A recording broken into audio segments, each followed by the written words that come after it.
Yes, a very good evening, everybody. Nice to have your company wherever you're tuning in all around Australia or indeed the world. On the platforms of the Gentleman Sim Racing Club. Welcome to night one of week 9 of term 2 in 2024. Hopefully, those of you in the progressive and civilised parts of the country, with immediate apologies to Queensland and Western Australia, enjoyed the long weekend. We're going to finish it off in absolute style with a Supercar and GT3 doubleheader on the platforms of the Gentleman Sim Racing Club across Facebook, Twitch and YouTube. Of course, not the only big sporting event going on tonight. Night one of the Australian swimming Olympic trials are underway in Brisbane as well, so we'll stay across that as best we can throughout the course of the evening. We've got a 25-minute race ahead of us here tonight from Mobility Resort Motegi, formerly known as Twin Ring, of course, for Super 2 and Super 3. Now, this was originally meant to be on the west configuration of the circuit. We've quickly switched that around to the full configuration, knowing full well that numbers and interest and participation in this championship has been through the roof so far this season, and tonight is no exception. Good evening to Greg Brooks. Good evening to everybody. As I say, we're in the business end of the championship now. That's what it looks like for you. 60 points the difference between Greg Favell and Jaden Green. Damien Cross on 293 points. Just clear of Stephen Varga, Jake Slade, 260. Angus Lawford, 220. Trent Allen, Mark Horton, Kurt Chapman and Tim Nicol make up the top 10. Horton and Chapman locked dead even on 207 points. And just outside, Alan Gill and Jason Spriggs the same, 186 points for 11th. We'll have a look at Super 3 for you. Daniel Snedden on top, 334, 33 clear of Mark McNamara. Liam Amos is 7 points clear of Aidan Schultz, who's locked level with Greg Spence. A three-way fight for third in that points race at the moment. In fact, make it four-way with Wayne Visser there, 225. So 10 points covers third and fourth, or third and sixth rather. 209 for Chris Tomlin, Tim Fuge, Colin Bennett and David Lawler make up the top 10. Grid looks like this. Fine and sunny conditions, 21 degrees, 38 on track, 9:55 a.m. in the morning, 1 kilometre an hour wind. So, you know, sweet FA of an impact that's going to have for you. 39% humidity as well. Greg Favell, Damien Cant's front row, all Accelerate Sim Racing. Angus Lawford, Trent Allen, second row. Jake Slade, Mark Horton, third row. Jaden Green's on the fourth row alongside Stephen Varga, Tim Nicol and Michael Schroeder from row 5. Lorne McKee's on row 6 alongside Sean Vandermeulen and Sam Stride. Mick Clifton, Aidan Schultz, Kurt Chapman. Aidan's the best of the Super 3 split, it's important to note. Ryan Howe, Mark Gomez, Daniel Snedden and Dane Snadden. That'd be right. They're both on the same bloody row of the grid, row 10. Ryan Tagle and David Lawler from 11, Chris Stark, Liam Amos from 12, Joe Baldwin, Wayne Visser from 13, Kate Donnelly and Tim Fuge from 14, and Patrick Hurdle and Mark McNamara from row 15. 16 is Troy Davidson and Gary Wellman. 17, Nigel Patton and Greg Spencer. 18, Craig Russell and Brendan Griffiths. 19 is Craig Mason and Dane Nofter, but Dane hasn't joined us on the grid. Adam Lavis, good evening to you. Here we go again. Only two rounds left. This is the last of the 25-minute races. We up the clock to 45 minutes next Monday night. Yep, big night next week. Got longer races in both of them, so it'll be a big night just to cap off the season and into a 2-week break, which I'm sure everyone will be excited for the first week and then be frothing to get back into it the second week. Absolutely. Been a big weekend in the sim racing world as well. A few of our members competing in the Le Mans 24. Let's get set to rock and roll here. However, in Super 3, in the meantime, Super 2 as well. Away we go. Supercars from Twin Ring Motegi, now known as Mobility Resort, on the run down towards turn 1. It's interesting how they've just renamed it in the server, even though they skinned it as Twin Ring. Across the back stretch they go for the first time. A beautiful start at the front of the field for Greg Favell. Angus Lawford, Jake Slade down on the inside of Damien Cairns. Makes light work of him in the early stages. And then Mark Horton slots in behind. Jaden Green, Tim Nicol, Trent Allen, Lorne McKee, Stephen Varga make up the top 10 here on the opening lap. Great to have you along for the ride. From here, we take you to Portugal, of course. Waste Options GT3, 60-minute race ahead of us tonight. The last one of those for the season as well. Remembering next Monday night is 90 minutes long.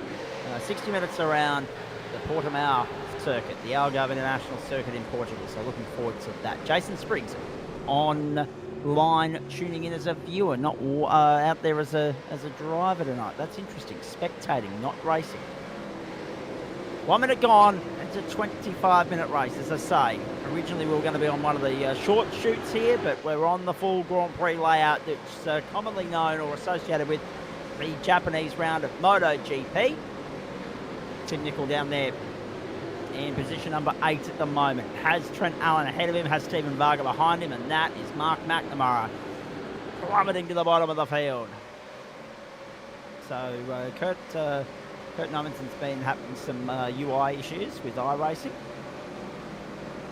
So that's interesting.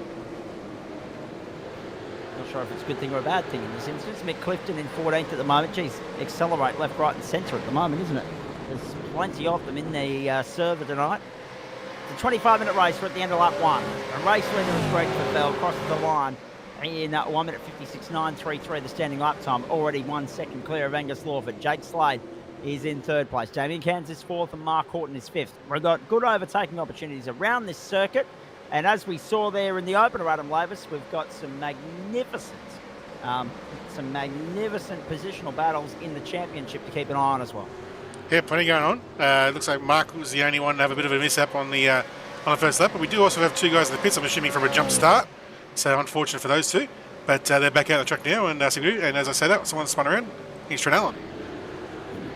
And we've just had Greg Brooks confirm that he's been having clutch issues this evening.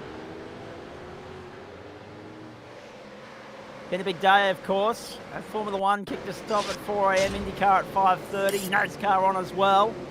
SVG tearing it to shreds in the Xfinity Series at the moment. And, that was Trent Allen all on his lonesome. And, yes. Tiring tales. Taking the words right out of my mouth. The new damage crash model. When will we see it in motion tonight? Will it be here or will it be in GT3? One thing about both circuits tonight, Adam Lavis, they're completely different in terms of their flow and their rhythm and their elevation and their undulation. We've still got an uphill and downhill section here at Motegi, but the Algarve International Circuit is more appropriately referred to as a roller coaster. So, but one thing that they've both got in common, which should serve us well tonight, is they've got significant runoff area. Yeah, so this track's a bit more stop-starty, and the infield of the oval is pretty much flat, but then once they go outside, it's a big hill. They climb up the hill and back down the hill. Whereas, you got Portimão, very fast-flowing track and undulation everywhere. So rather than just going on one hill and back down again, you're doing a hill almost every 2 corners. So very interesting. Starkey making a big move. Nice little just slots in the front there. Very well done. A little bit too much on the power on the exit and might lose the spot again. All that work may be undone. Now it's going 3 wide as well. All happening back here in the midfield. Oh, jeez. That was close. That was very close. Starkey forced out to dry. Drops in behind Mick Clifton now, who's chasing after Daniel Snedden, and Snedden nearly had it sideways in the middle of the straight. And Ryan Taggle's there as well. In fact, Locked Up SimSports dominating your picture there at the moment. Wayne Viss is in there behind Dane Snadden. Joe Baldwin just behind them. Then the side hustle entry of Tim Fuge. Cairns a 152.494, the fastest lap of the race. Favela 152.573. And Angus Lawford a 152.808. Greg Favell's lead already out to 1.5 seconds.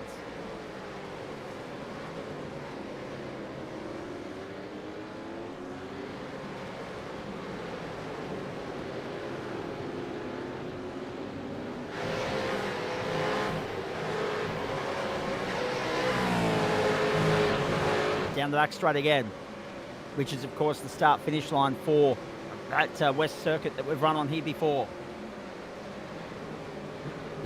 We're watching Tim Nicol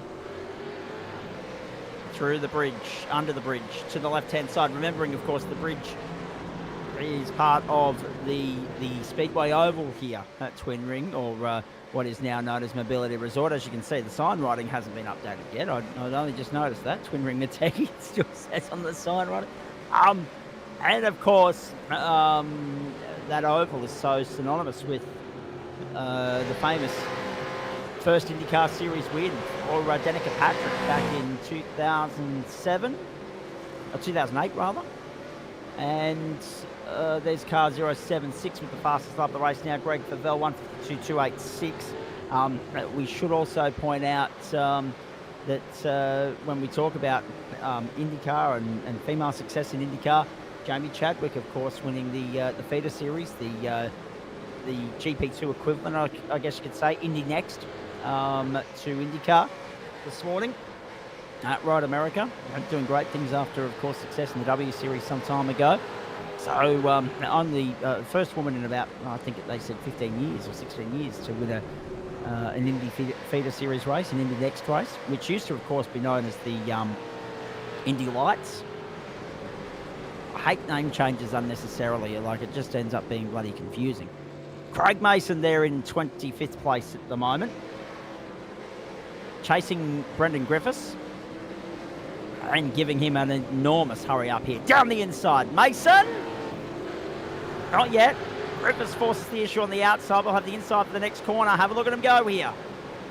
And Daniel Snedden. Sorry, Daniel Snedden.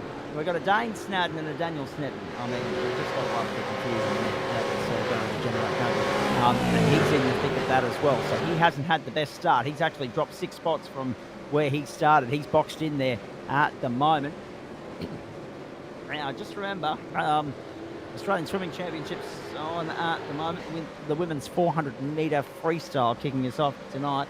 Ariane Titmus and a few other superstars involved in that. Greg Favell, Angus Lawford, Jake Slade, Damien Cairns, Mark Horton, Jaden Green, Stephen Varga, Tim Nicol, Roy McKee and Michael Schroeder, the top 10 here at the moment after, what have we had, 4 laps and 8 minutes of play. Well, okay, so at about 1:52 a lap. So that's going to give you a minute back every 6 laps. So that's going to give you 2 minutes back for 12. For 22 rather. So 11 minutes, about 6 laps. So therefore 12 in 22. I can see this being about 14 laps this race, give or take. There will be a splash and dash as well. In the meantime, we continue on. That is Lorne McKee.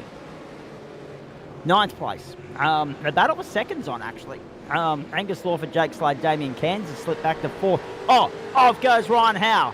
Ryan Howe has dropped off the road and might be about to lose 14th here. Goes back to 15th. Round the outside. That's a good bit of driving from Mark Gomez, trying to get down on the inside now of Ryan Howe, and does so. Oh boy. Good pressure here. Good pressure. Across the start-finish line. Remembering Aiden Schultz is the leader of the Super 3 split at the moment. 2 races within a race here, folks. Even though they're all the same supercars, we've got our time brackets and our matrices that Adam Lavis has drawn up here to separate the field into Super 2 and Super 3. But they are all racing on the same bitumen at the moment. So you think we got? You can tell us the left-hand side of your screen there. Actually, that tells you who's who. Got a couple of guys doing the early pit stop. Now, I hope they practice because Twin Ring Motegi is one of the trickiest pit entrances. It catches everyone out almost every time. Yeah, because it's got a chicane. As you come under the tunnel, you straight go away. to the left, and you got a chicane. So you come through the tunnel, and it flicks left, and the pit entry's over on the right-hand side, whereas the last chicane to bring you back onto the main straight is on the left. And then you peel off, and as you say, there's a chicane within the pit lane. So it is a very confusing run in the pit lane. Let's ride it with Stephen Varga, so as to illustrate what the bloody hell we're talking about. That's not too bad. So it's a chicane there, and if you muck that up, iRacing throws the book at you. Ariane Titmus home in 3 minutes 55.44, by the way, ladies and gentlemen. About 7 seconds clear of Pallister and Perkins. The first gold, silver and bronze of the night at the Australian Swimming Trials. 10.5 minutes gone here. Greg Favell's the leader. Angus Lawford's 3.7 away. Remembering that we've already had pit stops for Stephen Varga, Kurt Chapman, Tim Nicol, Mark Gomez, Michael Schroeder, Brendan Griffiths, Trent Allen. So many of these guys opting for that early stop. Gary Wellman's parked up and done for the night. Everybody else remains on circuit as far as Super 3 is concerned. Only David Lawler and Daniel Snett have been to pit lane thus far. Craig Russell and Dane Nofter, non-starters tonight. How cool.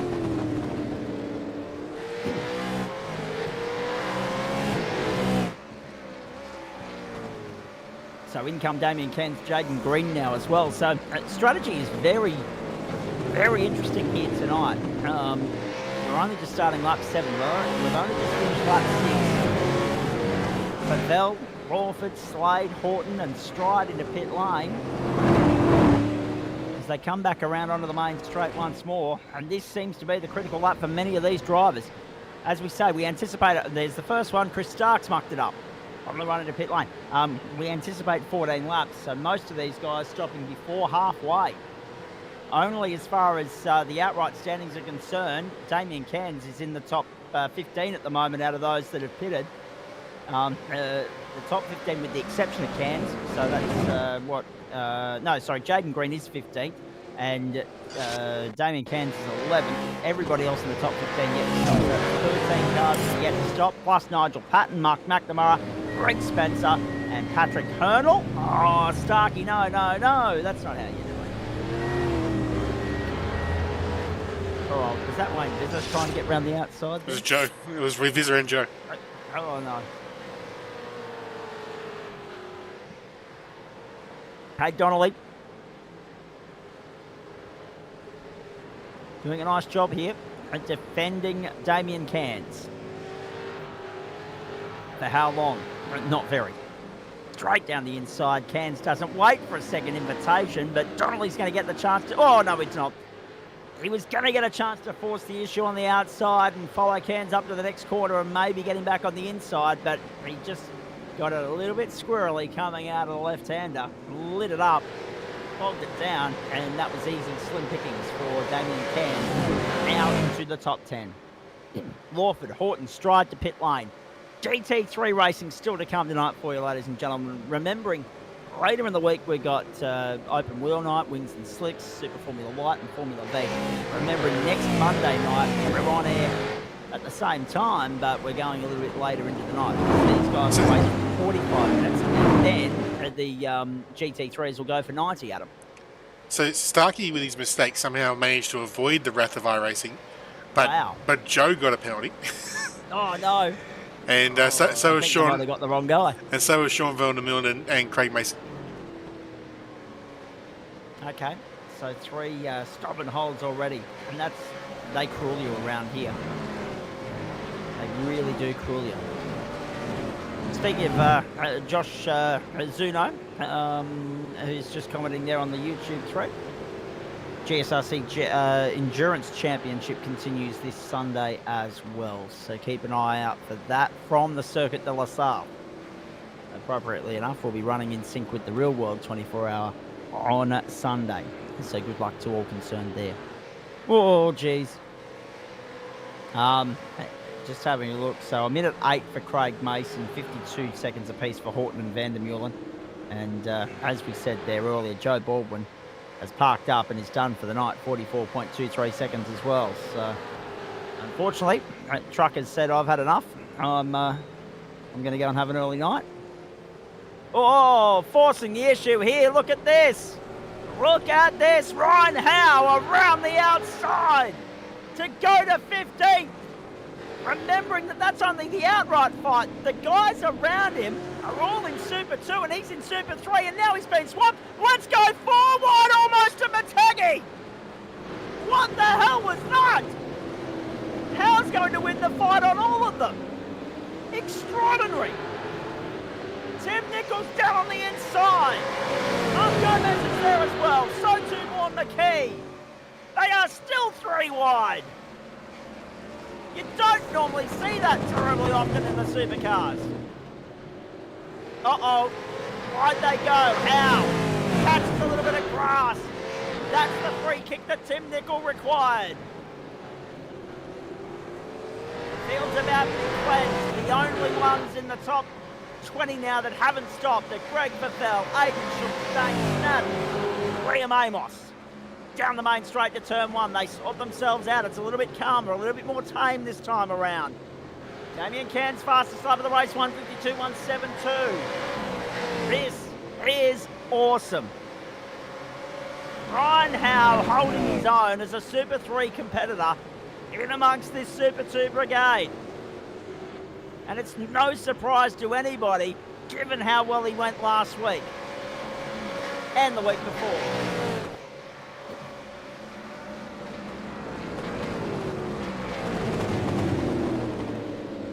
And he's not even out of place here because he's also stopped with these guys, so he's actually in this That's fight. right. Yeah, he absolutely is. 100%. He's well and truly holding his own here. But it's now going to start to become a little bit annoying for McKee and also for Gomez and Clifton, who are the next chasers by. So if they can latch on here with Howe, with Nickel, the fight will be on again. Excuse me. The race leader is on pit road. Greg Favell is in. 17 and a half minutes gone in this race, and Aiden Schultz is going to go into lap 10. Favell's already left the pit box. Across the line comes Angus Lawford. Favell's out and got him covered off beautifully. Greg Favell leads at Mobility Resort Motegi. How good. Schultz, have a look at the Hydrolink entry.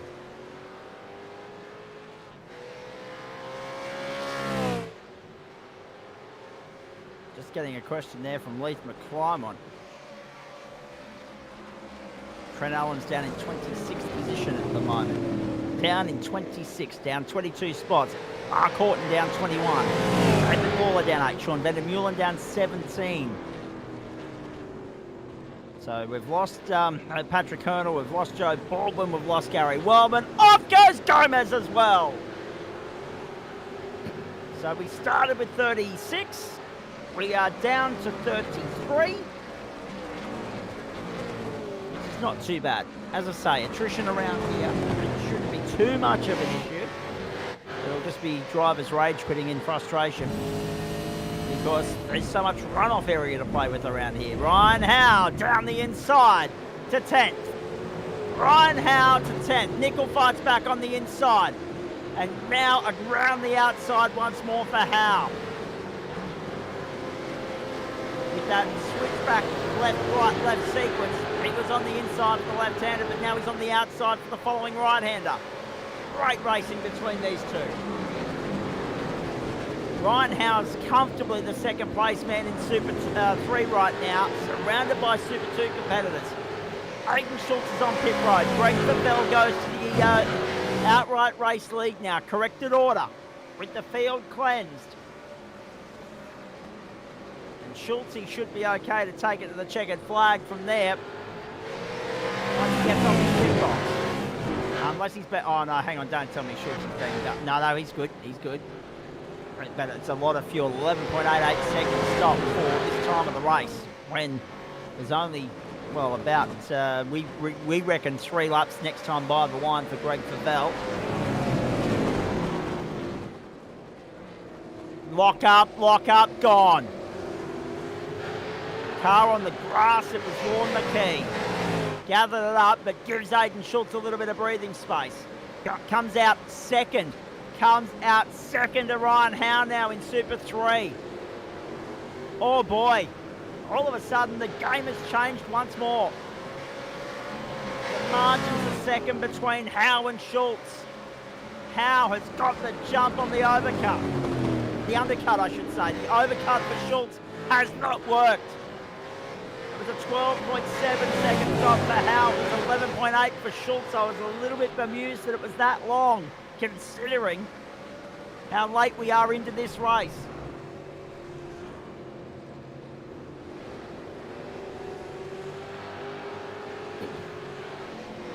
There will be 3 laps at the line. Greg Favell will be coming back around. Just keep an eye on that clock, folks. It will require a little bit of overtime. There goes Angus Lawford! Sliding out about a second position in the car race. Having withstood the pressure of Jake Slade and Damien Cairns for much of the night. Jake Slade is the beneficiary of a possible podium finish as Angus Lawford slips to fourth. And Greg Favell goes into the 51s. 1:51.981. Now on those numbers, he got back somewhere around that 21st minute mark. I didn't get the exact timing of it. I wish I had. But we should be.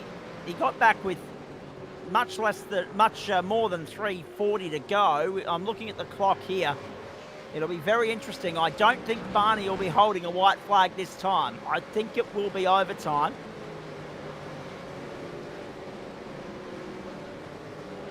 My bet, my gut feeling is that it's 2 laps at the line. Keep an eye on Greg Favell. He's halfway around this lap, and it's not a 2-minute lap. So, if he gets back to that line, anywhere between the 2-minute and the 1-minute, 50 marker, you assume that we'll get a white flag pretty much at the end of regular time, rather than at the end of this current lap, I should say. That is, of course, Adam Lavis, if that little mongrel is doing his job tonight. And we keep an eye on where Barney is.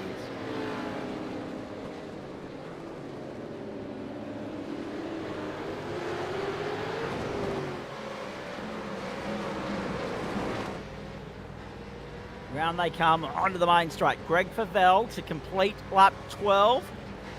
And it's 1:58.7 on the clock. No white flag in hand. 2 to go. 2 to go at Mobility Resort.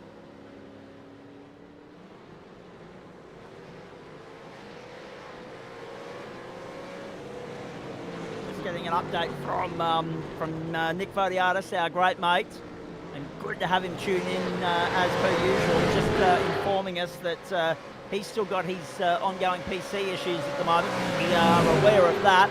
And I saw it earlier today, mates. Thank you for alerting me to it as a reminder. Big scene from out. Wow, Ryan Howe, what about that? Oh, contact. They were both sideways. Howe hangs on. Howe has got this covered off on Aidan Schultz as well as far as Super 3 is concerned, but he can't afford to run into any sort of trouble. Doesn't matter. Tim Nicol did that anyway. Tim Nicol put it down the road onto the grass. Tim Nicol drops about a second on Ryan Howe and Kurt Chapman. Howe's going for it down on the inside. Howe doesn't need to force the issue, but wants to. Goes to outright 9th. And puts 3 cars between himself and Aidan Schultz in the victory fight for Super 3 supremacy. I saw it earlier today, Nick, and thanks for alerting me to it, mate. Michael Hammond, the great man, 007, Hammer Time, was at the MCG today for Big Threes at the G. And so he's on the mainland at the moment, not down on the Apple Isle. Therefore, that's why you won't see him on the grid this evening. Awesome work, Team Accelerate, is the comment from Michael Boggin. And Leith McClymont tuning in as well. 12 seconds to go, but Greg Favell will come to the line and see the white flag this time. There he goes. Should be the white flag. Yep. White flag with about a second on the clock. How about that? Through we go. Damien Cairns is second. Jake Slade is third. Jaden Green is fourth. And there is Tim Nicol in eighth.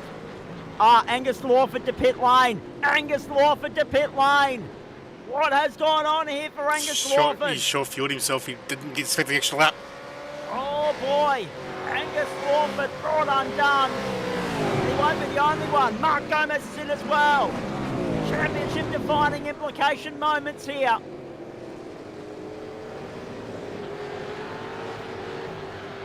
Wow. Did not expect that. It's one of those sinking feelings when you white flag's going to come out. I got 1.2 laps of fuel left. I've done this perfectly, and then you get no white flag. You're like, no. And all they can do is blame the pace of Greg Favell. As I said, I had it somewhere in that 14 lap marker, but I didn't know exactly how close we'd be cutting it to actually not get into 14. A couple of seconds later, and it would have been a checkered flag, and Greg Favell has taken the field to an extra lap and a whole minute 50 of overtime. They are going to have to race to 27 minutes.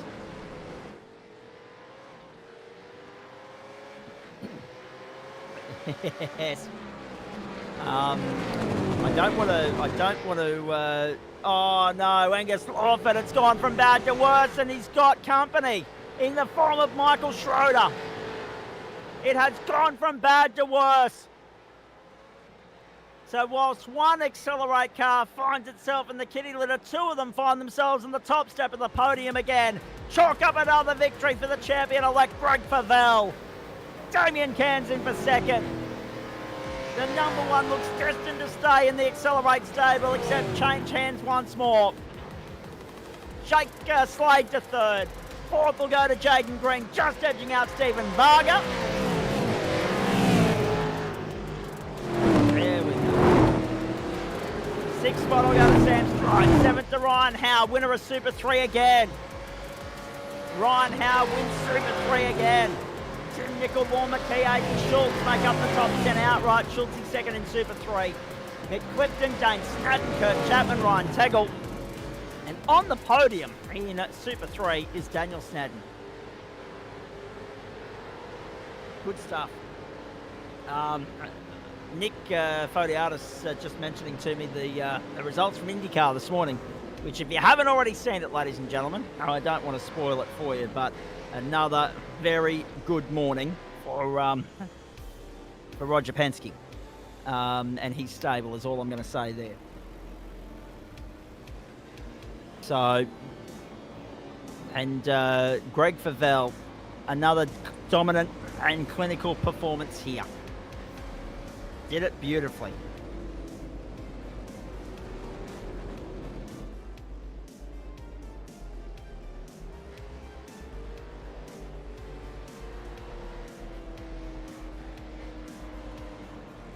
Ryan Howe, impressive. I mean, there's going to be some questions asked, I think, Adam Lavis, in due course about the presence of Howe and Schultz in Super 3 and how long they can stay there, mate, considering that they are in the top 10 outright and did so rather comfortably tonight as well.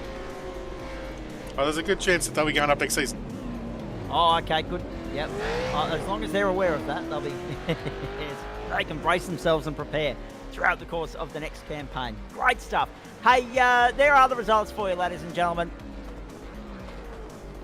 Favell, the winner, from Cairns, Slade, Green, Varga, Stride, Nickel, McKee, Clifton, Snadden. That's as far as Super 2 is concerned, and we will get to Super 3 in just a moment. Chapman, Tagle, 11th and 12th. I just want to finish reading through that if I can, Adam. Thank you. Schroeder, Donnelly, Lawford. Geez, what a costly last couple of laps for Angus Lawford. Wow. And then back to Vandermeulen, Griffiths, Allen, Gomez, and Horton. And I don't think those two...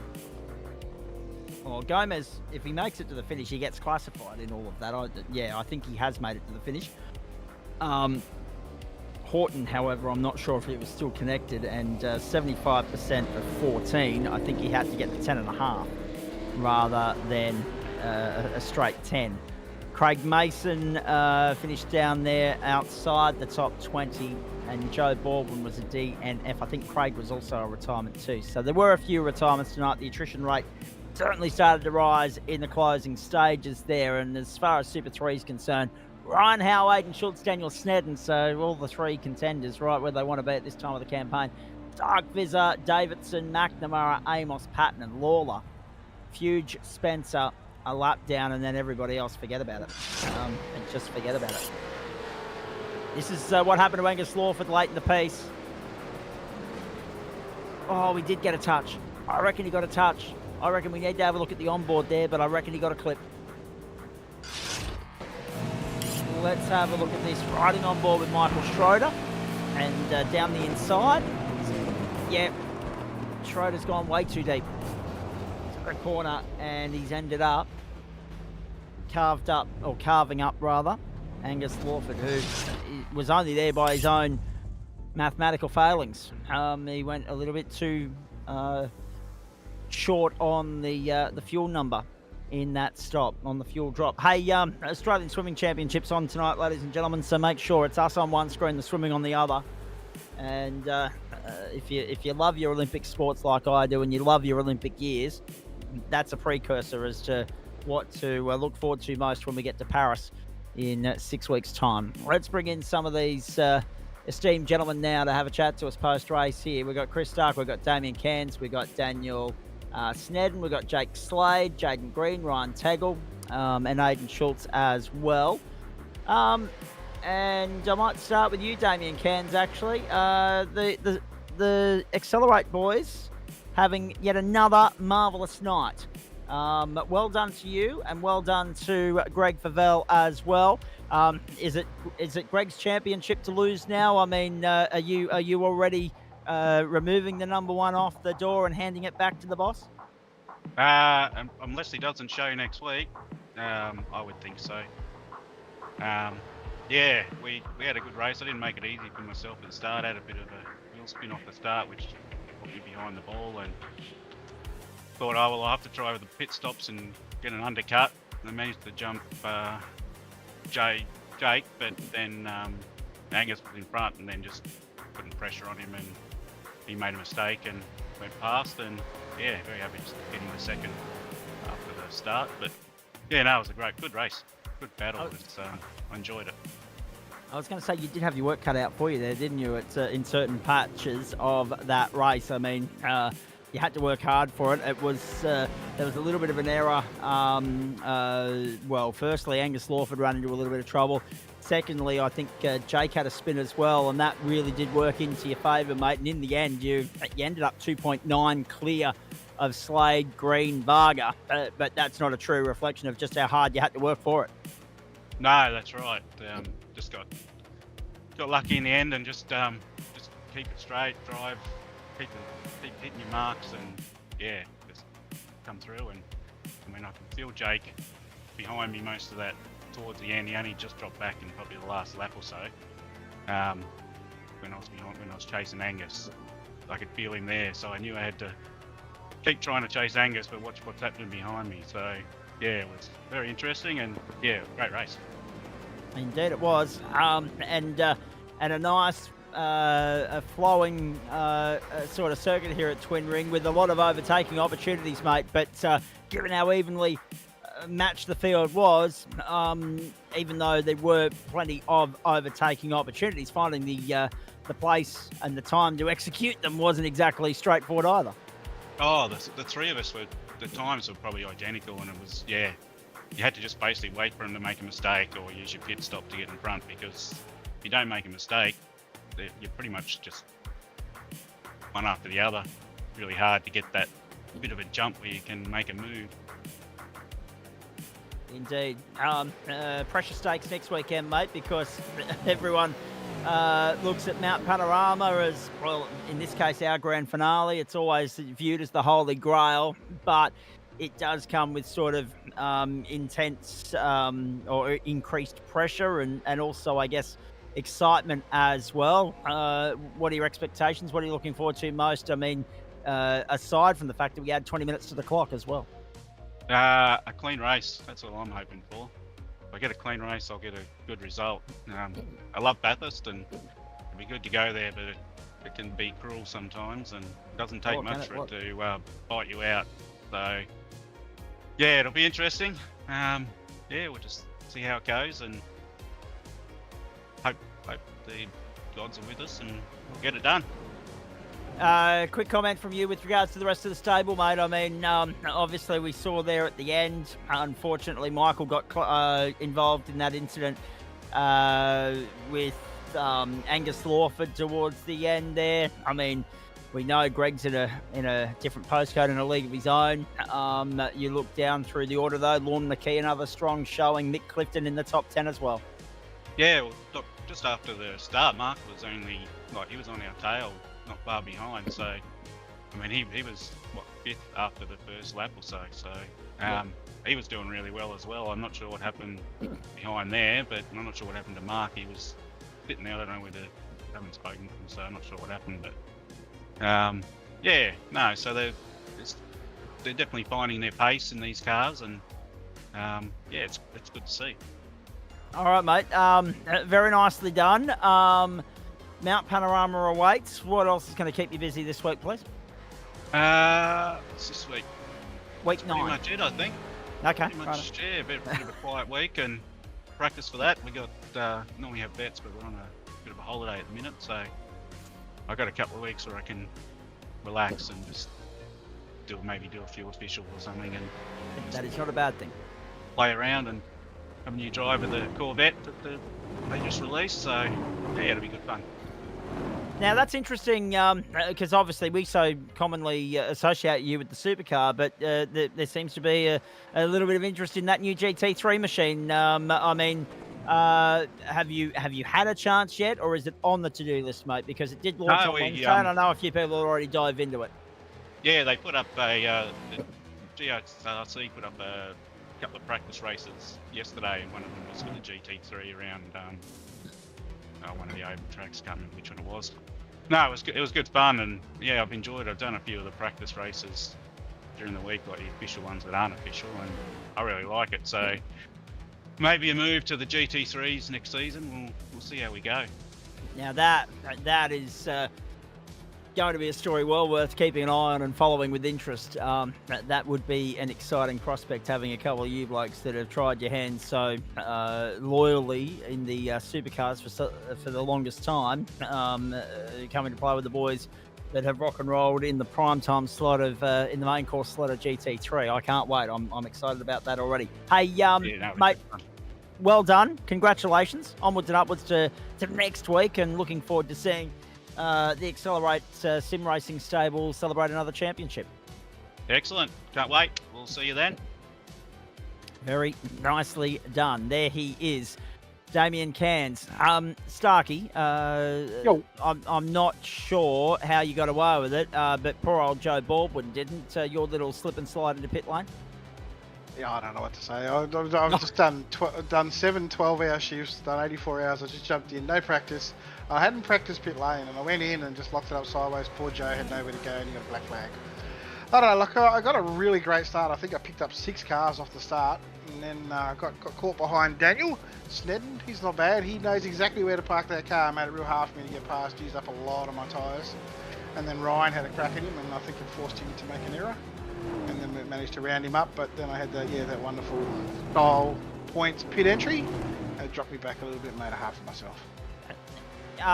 Well, yes. I appreciate you cleaning that up nicely, Starkey. Adam Lavis, I might bring you in at this point in time because, along with Starkey, you guys do set up a lot of the servers here, and you do manipulate the race server settings in parts as well. Starkey's comment there about chewing up the tyres. Is there a setting where the tyres deteriorate a little bit quicker because it's only a sprint race, it's only 25 minutes, or is that just standard procedure for these cars no matter the distance? No, that's the thing that Project Cars had. If you made shorter races, you could increase your tyre wear to sort of scale things. But yeah, the only thing you can scale in iRacing is just the in-sim time. Everything else goes at its normal rate. Okay, I'll copy that. So in other words, what you're saying to Starkey is he's just a little bit hard on the rubber. Yeah, that's exactly what I was doing. I was pushing. I could hear it pushing into corners, trying to get Snedden. But he's in here actually with us. But he just had that car parked in a spot where I could get beside him, but he managed to just get a better shoot off the corner. You might have to work on looking after the rubber next week, Starkey. I mean, obviously, 45 minutes it'll probably be a 2-stop race, but still, Mount Panorama. If the tyres are begging for mercy around here, I can only imagine what they'll be doing around the mountain next week. Yeah, unfortunately for me, I'm only getting 2 days off, and then I'm into 60 hours of night shift. Oh, so we're not seeing you next Monday night? Unfortunately, no, unless I... Oh. Well, I mean, that's your call. I won't try and sway your judgment one way or the other.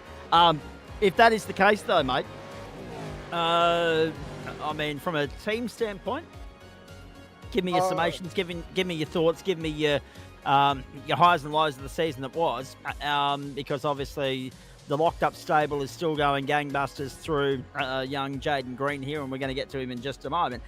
But also, as someone that's been an integral part of the, orchestrating and putting the series together and other things, give us your overview and your insights and your thoughts on what we've seen over the last 9 weeks, because for some reason, and it's the same in GT3 at the moment, I don't recall a time in the last 3 years since we started to get back to normal where these two categories has been as popular as what they are now. Yeah, it's mind-boggling. Like last season, it wasn't very popular. So when I set servers, I kind of made smaller tracks. Like this one was going to be Motegi West. And then right from round 1, we had big numbers, the popularity, and we're still getting big numbers. People are joining the club specifically to jump into Super 2s. So I'm not sure what that draw card is. As for our team, it's kind of difficult. With our jobs, we work a lot of shift work, all of us in the team, and Jaden's fly in, fly out.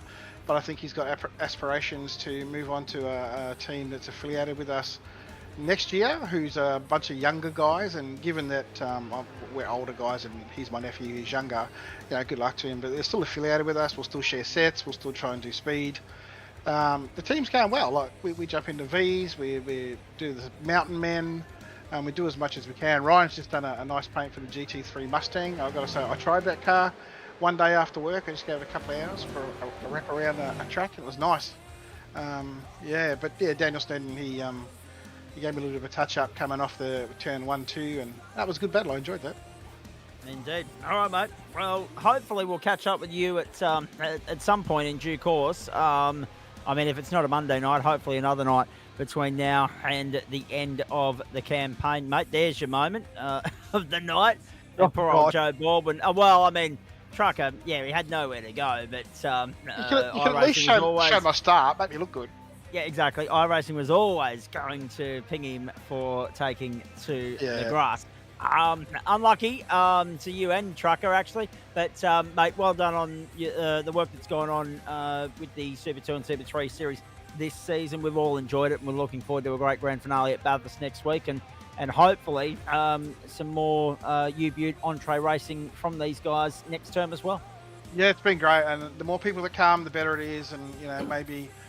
Yeah, I don't know. Next season, I'll probably set, depending if they drop the new supercars before next season, I'll set bigger, better tracks, something different for everyone. It'd be nice, Adam, if you could rewind that and watch my fantastic start. But yeah, no, it'd be good if I can get better tracks that will draw a lot of people. I'm open to I'm open to suggestion. He's open to just a little bit of the under the table pineapple treatment as well, ladies and gentlemen. If there's a particular track that you reckon is going to suit you or your team, I'm sure Starkey's up for a little bit of obligation and persuasion is the word I was looking for. Good on you, Starkey. Thank you, mate. Thanks, Zach. Have a good night. Will do indeed. All right, brilliant. Let's press on here because we've only got 13 minutes before GT3 will be lining up. Schultzy, you were leading that Super 3 race, I should say, for the longest time, and then all of a sudden Ryan Howe's gone with the undercut, and it's worked beautifully for him. But second and inside the outright top 10, mate. Well done. Yeah, thanks, mate. You didn't get the undercut. I put 4 laps too much fuel in, so that'll do you every night. That was my next question, actually. That was my next question. Well, I made mention of it on the comms as well. It didn't add up that you were stationary for 11 seconds late in the piece. Something didn't seem right to me. So that was an oversight on your part, an overshoot? Oh, mate, I come in here underdone, mate. Just no laps. So I was looking at it and going, what do I put in? I got no idea. And then you always err on the side of caution. So I knew I didn't really have any challenges outside of probably Netto. So I was just like, yeah, you know what I'm like, mate. Just get the solid result. I wish I would have got the fuel right. It would have been a good race between me and Howie for the front and possibly like a top 7 out of the race. But had a great race, mate. It's been a good couple of races, the last couple of races after not competing for the first 2 or 3 rounds. So, yeah, it's been good, mate. It certainly gives you something to maybe push towards for next term, mates. If the time is there, if the schedule aligns nicely for you, given the confidence you got in these cars at the moment, given the results you're netting, certainly a full campaign could bode well for you.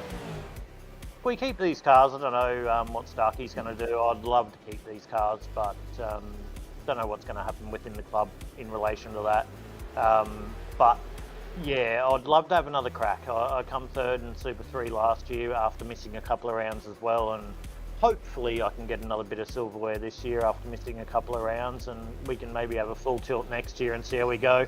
But it's different as well, mate, like with the way you get moved up and stuff early doors if you have a good run, and some tracks suit me and some tracks don't, so you might get moved up and go into Super 2, etc. So I don't know, we'll just see how we go. At the moment we're just consolidating, trying to finish off the championship at the moment and see how we go. And mate, I'm just happy to be in the top 10, being fighting around these guys that run a lot of laps, because I don't. So no.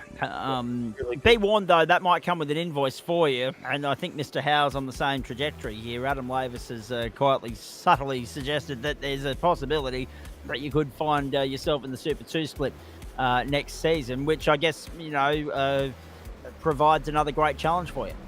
Yeah, mate. Yeah, it depends on, like, Ads has got all his calculations all sorted out, so it'll be what it'll be. But yeah, I don't know. I'm just out here to have fun, mate, and do the best I can. I got nothing for the Super 2 guys, absolutely nothing. But I don't know, mate. At the end of the day, if you want to be the best, you got to beat the best, don't you? That's right. You know, so you only get better if you're out there racing those guys. So I don't mind which way it goes. I'll be there circulating, and we'll see how we go. All right, very nicely done. Now, just quickly before I do let you go, Bathurst next week. One thing that we should make mention of is that the server caps at, I think it's 60 or 62 cars. You know full well that Bathurst is one of those tracks that will attract a few people that haven't been in the supercar for a little while. They'll come and have a play just because of the venue. So how do you go about formulating a plan of attack for that next week, and given that it's 45 minutes as well?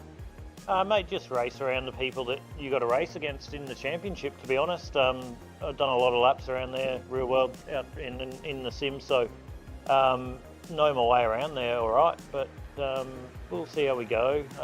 Just probably try and get a good qualifying time somewhere in comparison to the Super 3 guys, and then just run your own race as I do, mate. You know how I race. I just run around who I'm racing against and try and get a good result. So we'll see how we go next week with that. I'm quietly confident we'll be there or thereabouts. We won't be up with the football, but we'll be there or thereabouts. So if we can come away with the top 3 next week, it'll be good. We'll come away with a podium for the season after missing a couple of rounds, which will be a good result once again. And then we'll see how we go next season. But looking forward to it. The best track in Australia, and yeah, we'll go and have a trundle. It's also going to be a war of attrition, who can keep it off the wall, especially across the top of the mountain there. You get one little glance across the top, it's probably going to ruin your race. So just keep it nice and clean, and we'll see how we go. All right, mate, thank you for that. Go well. If you're jumping in GT3, good luck there. If not, good luck with the rest of the week. Yeah, I'm in GT3, mate. I won't do a lap as I usually do, because I'm here and committed to this, and just sit at the back and see how I go. But yeah, mate, I'll see you in there. But thanks for the broadcasting, and I'll see you next week, my friend. No worries. Thanks, Schulte. Well done, mate. Daniel Snedden, good evening to you. I'm just going to quickly jump down the line here and have a chat to all you guys in order. Third in Super 3, mate. Your thoughts on that? Yeah, a bit of a rough and tumble start, I think. Did get stuck with Starkey and a few of the other guys there with the first couple of laps. I pitted about lap 4. Thought I'm losing too much time here. I need to jump in the pits, and I ended up exactly where I wanted to be, or thereabouts. I always aim for around P15. So if I can go around P15, if I get moved to the Super 2, like you were just discussing just before, then I'll be thereabouts with everybody else, and a little bit competitive, I guess, with the Super 2 when I'm there. Indeed, and talk to me about the fact that you're netting consistent results, mate. As we just saw on the screen there, you've still got a 40-odd point lead in the championship. That bodes well for next week, but you can't get too complacent, because it is Bathurst, and it can bite hard if it goes wrong. That's exactly right. I guess this week, after last week and disconnecting, was a little bit more of trying to organise myself into a position where if something does happen next week, I've still got a nice buffer there underneath me. So Aiden and Ryan Howe are quite quick, and they're up there. They've been up there for the last couple of weeks as well. So I think I'm in a spot now where even if Aiden does do a little bit of practice, I should be right for the championship as long as I can keep it off the fence. Indeed, mate. And what else is keeping you busy here in our platforms? Because it's nice of you to stop by to have a chat. We don't normally get a chance to do it. And I guess the other question is, what are you most looking forward to at the end of next week as we launch into a 2-week break and then term 3, mate? What's got you excited about this sim racing caper? I don't know. I've tried to venture a little bit more out into other stuff. So I've jumped into a couple of GT3 races. I jumped into one last week, and that was a bit of fun. Competing in the up-and-comers. Jumped in a bit late, but it's always fun to jump in with Aiden. And we do a couple of times during the week, actually, in race. We're thereabouts with each other with pace. So if today's times go by anything, then no. But generally, we're quite quick and quite up there together with each other. All right, mate. Very nicely done. Nice. Well done on third. Good luck next week when we get to the mountain, and hopefully we're talking to you as a Super 3 champion this time next week. Cheers, Zach. You have a good one.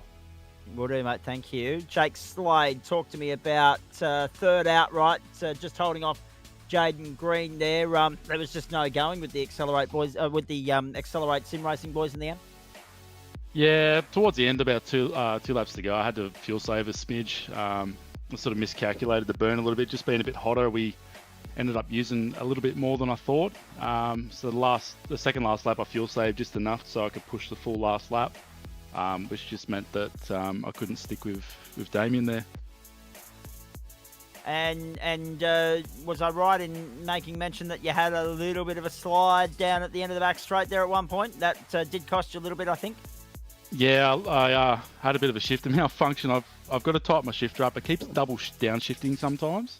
And you know these things, if you're downshifting too hard, they just comp lock the rears real bad. So, yeah, had a bit of a save, got away with it a bit.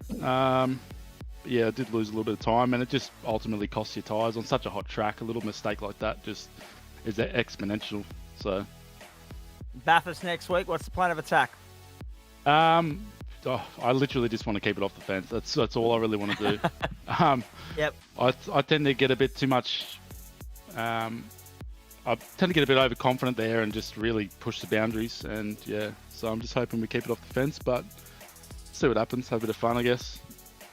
Apologies to Ryan Tegel. He's jumped out of the room. I was getting to him. We'll get to Jaden Green in just a moment. What else is on the agenda for this week, Jake, before I let you go? Nothing in the GSRC. I'll be doing quite a lot of practice for the Watkins 6 hour. Me and Daniel are doing that this weekend. So nice. We'll be racing in the new Corvette. Really, really cool car to drive. So we'll do a bit of that practice and probably just practice for Bathurst in the meantime as well. Very nicely done, mate. Looking forward to seeing you next week. Go well. Thanks, Zach. Appreciate it. Here we are. And sorry, folks, time is getting the better of me here because we're only 3 minutes off the end of qualifying for GT3. Let's get to Jaden Green very quickly, though. First to the forward time, mate, and that's common practice for you. Well done. Yeah, that was a very difficult one. It was probably the most perfect race I could have possibly had because I was not quick there and I was just all thinking about championship points. So 0Xs and P4, I'm pretty stoked with that, to be honest. Indeed, trying to just keep it clean between now and the end of the season, mate. As we say, consistency wins championships, and it's hard for the likes of you and Starkey and your crew because, as he said, your work commitments do often get in the way. Yeah, that is very correct. So my schedule is looking pretty tight for next Monday, so I'm hoping I'll make it in time to make qualifying. But if not, I probably won't be on the podium for the championship, which is what I'm gunning for at the minute. However, it'll be fun watching you try and get through from the back. Maybe from your perspective. I'm not the best at Bathurst either, so it's been a tough couple of tracks for me recently, but I've had some good results coming out of them, even though they've been difficult. Fair enough. Now, as far as the rest of the week's concerned, where are you lining up next? What are you most looking forward to here before we get to Bathurst? I've got Watkins 6 hour with a couple of the Project 36 boys, so nice. with that information, take what you will out of it. to see where I may be headed next season. Copy. But yeah, so Watch Watkins this space, ladies and gentlemen. Big hints being dropped on a Monday night. But yeah, so Watkins 6 hour this weekend, which will be good fun with those boys in the new GT3 Mustang. All right, mate, very nicely done. Very good entertainment from you tonight and throughout the course of the season as well. Hopefully, see you from Mount Panorama next week. If not, we look forward to next season with great anticipation. Yeah, we'll do. That's pretty excited to see what's going to happen at Bathurst. I think we all are, mate. Very nicely done. Thanks for that, mate. Have a great night. No worries. Cheers, boys. Pictures coming in very shortly, ladies and gentlemen, from round 9 of Waste Options GT3. Now, I know I mentioned this last week, but I mean, I switched off. I was offline most of the weekend, so it slipped my mind until about 15 minutes ago that we're actually bringing you GT3 AM tonight, ladies and gentlemen, and I'm delighted to say that there are 7 manufacturers in the top 10 in GT3 AM at the moment. Mercedes, Porsche, Lamborghini, McLaren, BMW, Ferrari, and Audi. Extraordinary variety there. There are no Fords in the server. Very even spread across Ferrari, Lamborghini, BMW, Porsche, and as I say, a couple of Mercedes in there for good measure. Just the one McLaren in the form of Brian Bullock. But one is good enough to get the boxes ticked there. We don't expect, based on everything we're hearing, excuse me, just at the moment, as pictures come in from the Algarve International Circuit in Portimão, as Jessica Robinson tunes in as well. Nice to have you on board as per usual. There it is, one of the newest circuits on the server, and it's nice to be able to bring GT3 racing here, folks. The Algarve region in the Algarve International Circuit, the Portimão region of Portugal. Here we go. Round 9, race 13 of the championship. Our third 60-minute race, our third 90-minute race coming up next week from Road America. We start in Asia. We end in Europe tonight on the platforms of the Gentleman Sim Racing Club across Facebook, Twitch, and YouTube. Monday night Motorsport, night 1 of week 9 of term 2 for 2024. I'll update those server conditions for you in just a moment once we tick into the race feed, ladies and gentlemen. There is a little bit of cloud in the distance there, but we're being told it's clear. We'll wait and see if we're greeted with it. Actually, if we're going to get any rain after the weekend just gone, it should be at Road America next week. By jet tipped down during Saturday running for the IndyCars. Dale Sharp is on provisional pole position at the moment, but the championship being led by James Francone, 278 plays Eduardo Zamora, 233, 217 for Chris Bleakley, Ben Lovett at 216, Andrew Franklin, 215, Adam Hennessy, 207. Bobby Camo, 201, Brian Bullock, 178, Dale Sharp, 172, and Adam Johnson, 171 points makes up the top 10 in this championship fight at the moment. Just updating you, you saw it on screen there a few moments ago, Super 2, Super 3, Greg Favell still well clear in the championship fight, 78 points, his advantage, and Daniel's advantage, as we said there earlier, is now 43 points in Super 3. We thank you, as per usual, ladies and gentlemen, for tuning in, and we couldn't do what we do here without the great support of the following. A big thanks, massive thanks to Sprite Insider, to Waste Options, to Orbic Australia, to Lobesy Racing, to M-Wave Australia, and to Flash Graphics for their ongoing continued support, valued support of the Gentleman's Sim Racing Club. Interesting here, not a hell of a lot of love for the Merc or the Audi in this server.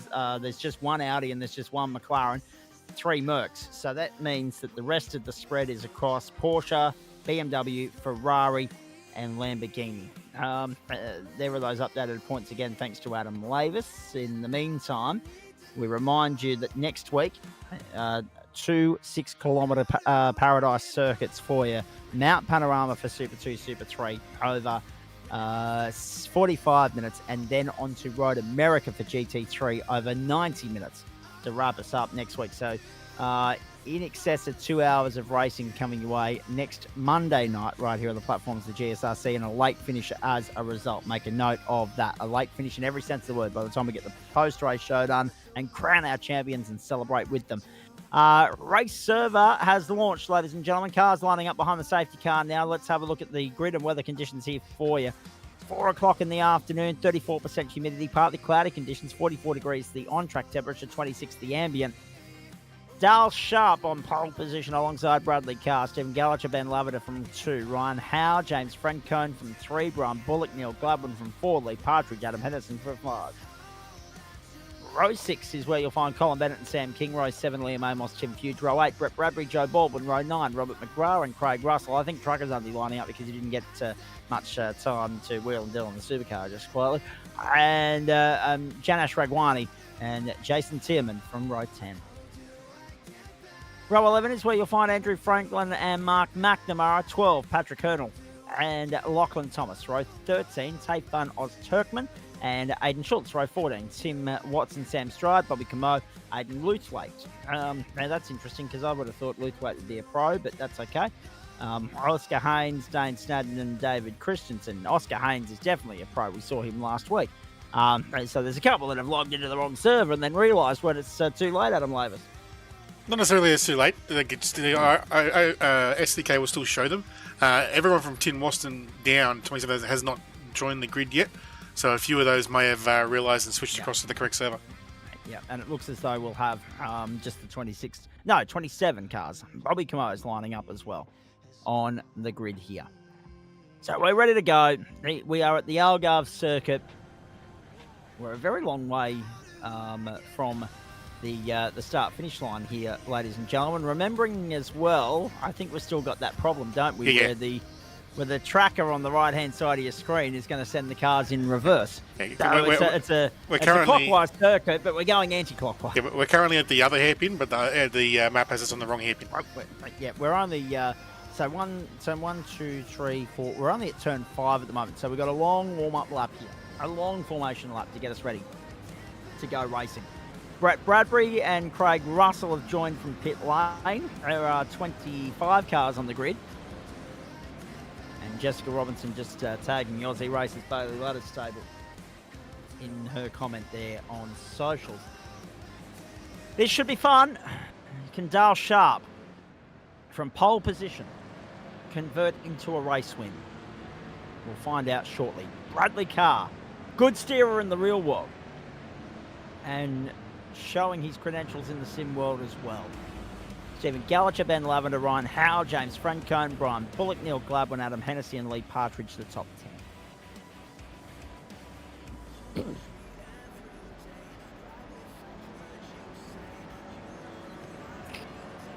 No pressure at all, Dale. No pressure at all.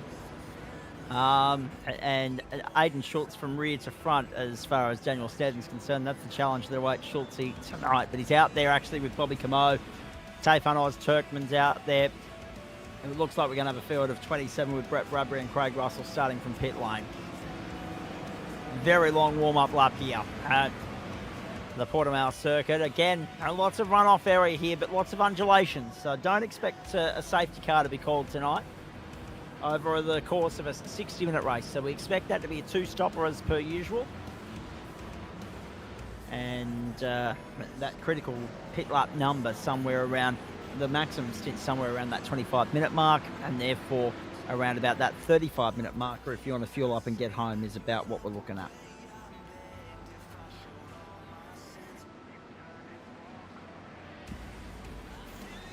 Sharp and Carr the front row. Gallacher and Lavender the second row.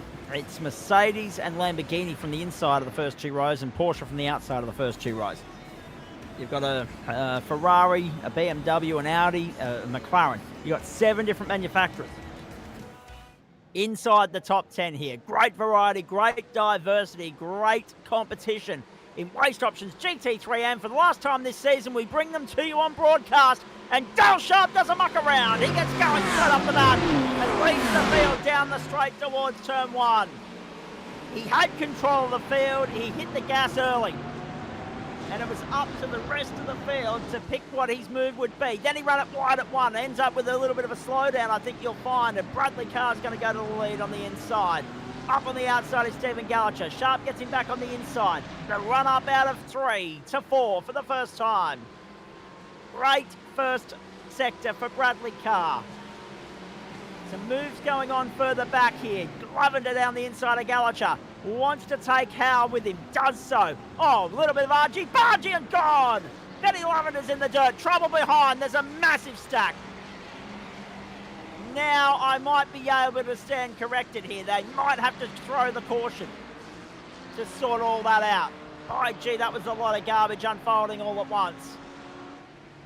Let's wait and see what race control's move is, because that could have massive implications on the rest of the race.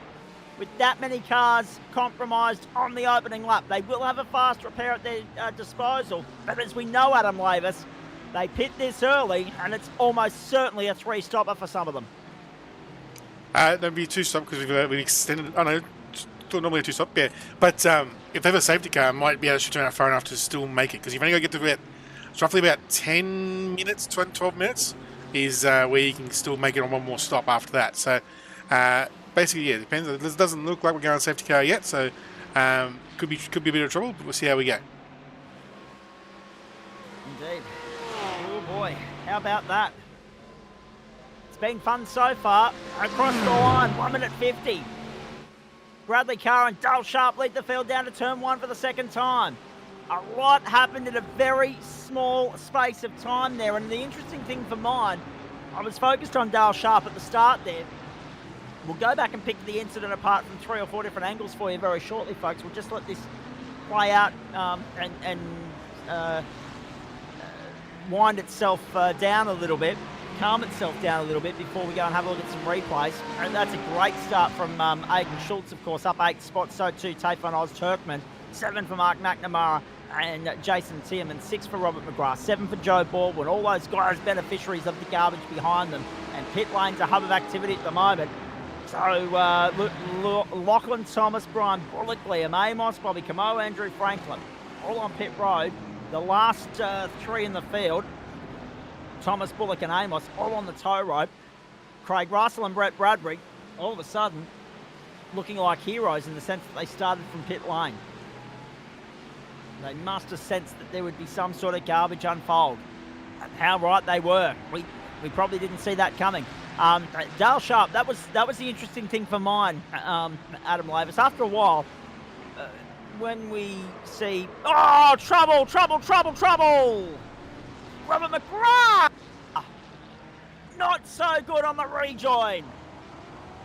Tim Fuge and Robert McGrath unstuck at the final hairpin. And McGrath may well have an invoice coming for that. It's interesting for mine. I mean, you watch Matty Dent start from pole enough times. You watch Johnny Merritt start from pole. You get a sense of their traits and their habits with regards to the start procedure, where they hit the gas and get going, where they pull the trigger.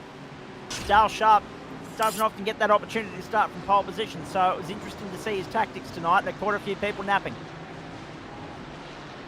Yeah, I think Shelby got a really good start there. Then he just bombed a little wide at the first turn. Lucky not to get a slow down there, because that could have been disastrous. Now he's gone from having a nice healthy lead to having a battle with Bradley for first place, but he's still there. And the two of them have a nice good gap, so they can have a bit of a battle by themselves. And then there's a big, 5-car train from 3rd back to 7th. So it is on in earnest. Indeed it is. Here's what happened. All this rubbish on the opening lap. Andrew Franklin was part of this. Actually, this might be the second. Oh, yeah, right. Jeez. Oh. Wow. That was the opening lap. Andrew Franklin caught up, and I don't know who he got into the side of, but you just saw that car catapult across the AstroTurf there, the short chute, and wipe them out like 10-pin bowling pins. Flash graphics. The right comment there, no doubt about that. Watch this. Watch it again. Watch it again.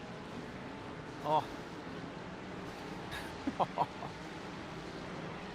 I've not seen anything quite like that in some time, Adam Lavis. That is extraordinary. Let's have a look at it. It was Lachlan Thomas. He got turned. Bang. He had no control of the car once, because it would have got airborne on that grass patch. That downhill grass patch, he would have got airborne on there. So Brian Bullock in the McLaren, he's about to get wiped out. Watch this. Not seeing that one coming. Oh, gee. That's one of those surprise moments. Exactly. What the hell? Oh, wow. That's extraordinary. Never seen anything quite like that. Dale Sharp there in second, and Ryan Howe is third. 3.3 the margin between Bradley Carr and Ryan Howe, and James Francone fourth, Neil Gladwin, Stephen Gallacher, Adam Hennessy, Colin Bennett, Joe Baldwin. Let's see if all those guys have been able to get back out on the racetrack. No, Liam Amos is parked up. He's done for the night. Robert McGrath's parked up for the night now. Patrick Hurnell's buggered off. Bobby Camo has got back out there. Lachlan Thomas has got back out there. Brian Bullock's got back out there. But we lost 3 cars in the opening 2 laps. And it could have been so much worse had it been for the fact that we don't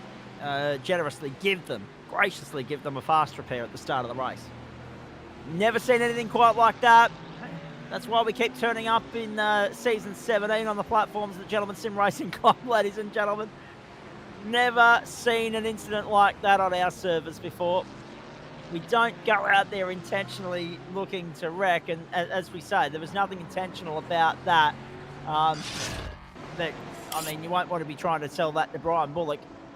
Liam Amos, this was him once he got back out on the circuit, and this is him exiting stage left onto the grass, and that'll do me. I'm done. Bradley Carr, fastest lap of the race, 1:45.240. Patrick Hurnell, this is what brought him undone.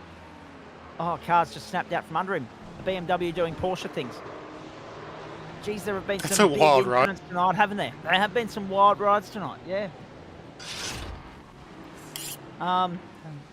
Well, that crash that we've just had on lap 1, that will be getting replayed in our blooper reel all season long now. All year long rather than all season, because we're only a week and a half out from the end of the season. There is Sam King in 12th place. Oh, well, the decision to broadcast the AM split tonight's already paid off. Bradley Carr, Dale Sharp, Ryan Howe, James Franco, Neil Gladwin, the top 5. And Carr, the fastest lap of the race, 1:45.240. If you're joining us for the first time, this is Waste Options GT3. And expect the unexpected. Big movers and shakers as a result of that carnage on the opening lap. Brian Bullock down 15 spots, Lee Partridge down 12 spots, last of the cars on the lead lap at the moment. Has already transited the lane. There are a few cars that have already transited the lane. Craig Russell and Brett Bradbury, of course, started from the lane, so they'll be due for at least 2 stops from here. Lee Partridge, Melbourne Performance Centre, his night's effectively done, down 12 spots, but yeah, I don't even know where to begin with that. Wasn't an avoidable incident. Will there be a price to pay for the car that made the contact with the second car that speared across the AstroTurf and was out of control? Good luck race control picking all that apart, I must say. I don't envy race control at this point in time. I reckon we might do something a little bit unconventional here. Let's pick a driver and go for a lap next time around. Go with either Bradley Carr or Dale Sharp. Actually, go with Sharpie because we know that we've got an audience tuning in to see how Dale and the Aussie Racers stable go.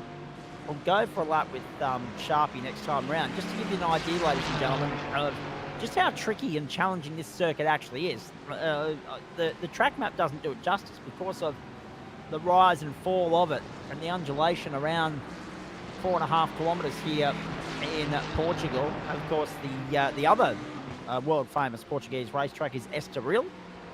Nowadays, of course, only hosting World Superbike every now and then. There is Bradley Carr leading the way. We've picked up James Francone in 4th place, following Ryan Howe. Neil Gladwin, Stephen Gallacher for company. Then Adam Hennessy, Colin Bennett, and Joe Baldwin. Ben Lavender in 10th place at this point.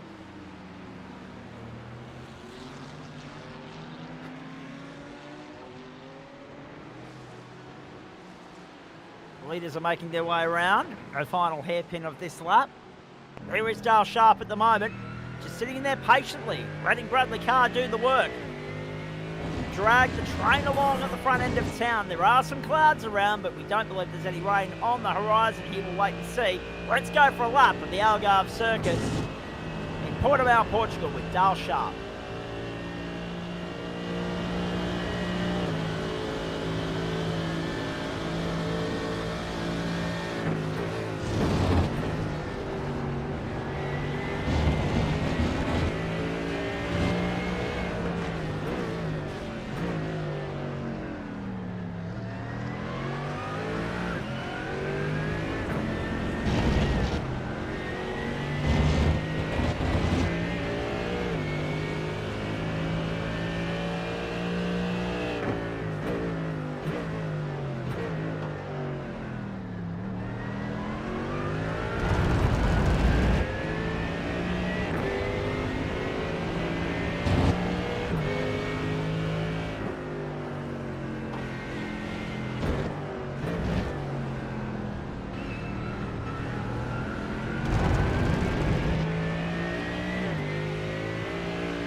Dale Sharp continues to chase Bradley Carr. Porsche leading Mercedes at the moment here in Portimão, Portugal. Race options GT3M. The 13-minute mark of the 60-minute race, the third of 60-minute race formats for the season. Aiden Schultz locks it up at 1 and becomes the latest resident of the kitty litter and gets on the tow rope and goes to pit lane. So we have yet another retirement. We're now up to 4. 13 minutes gone. We're not yet quarter race distance. This is the third and final 60-minute race of the campaign. Remembering next week, Road America 90 minutes will bring you the pro split. Have a look at this. Ryan Howe and also James Frencone. Howe's going to hold on to third. Good racing here in the mid-pack. Howe, Frencone, Gladwin, Gallagher. Good stuff. Good hard-fought stuff. No, Tim Few just dropped down a couple of spots in all of this. Down to 7/8 now for Tim Fuge. We've got 1, 2, 3 cars out there, at least a lap or 2 down. And we've got 4 retirements so far, folks. We started with 27. We're down to 23. Tim Fuge. Oh, no. He's given Oz Turkman a little bit of a tap. A little bit of an SMS. Was that Oz Turkman? I think it was. Because he would have had to have redressed it. Ryan Howe, third place at the moment. Such an impressive performance in Super 3 earlier. Getting the job done there. And eyes forward. Switching straight out of the Supercar server into GT3 to focus on the task at hand here.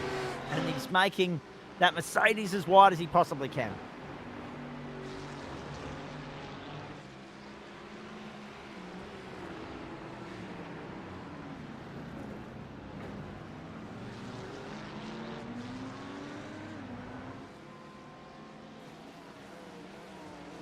Three-way fight for third. And now, it'll be interesting to see if these guys go about it smartly or whether they go about it in a Formula V type manner.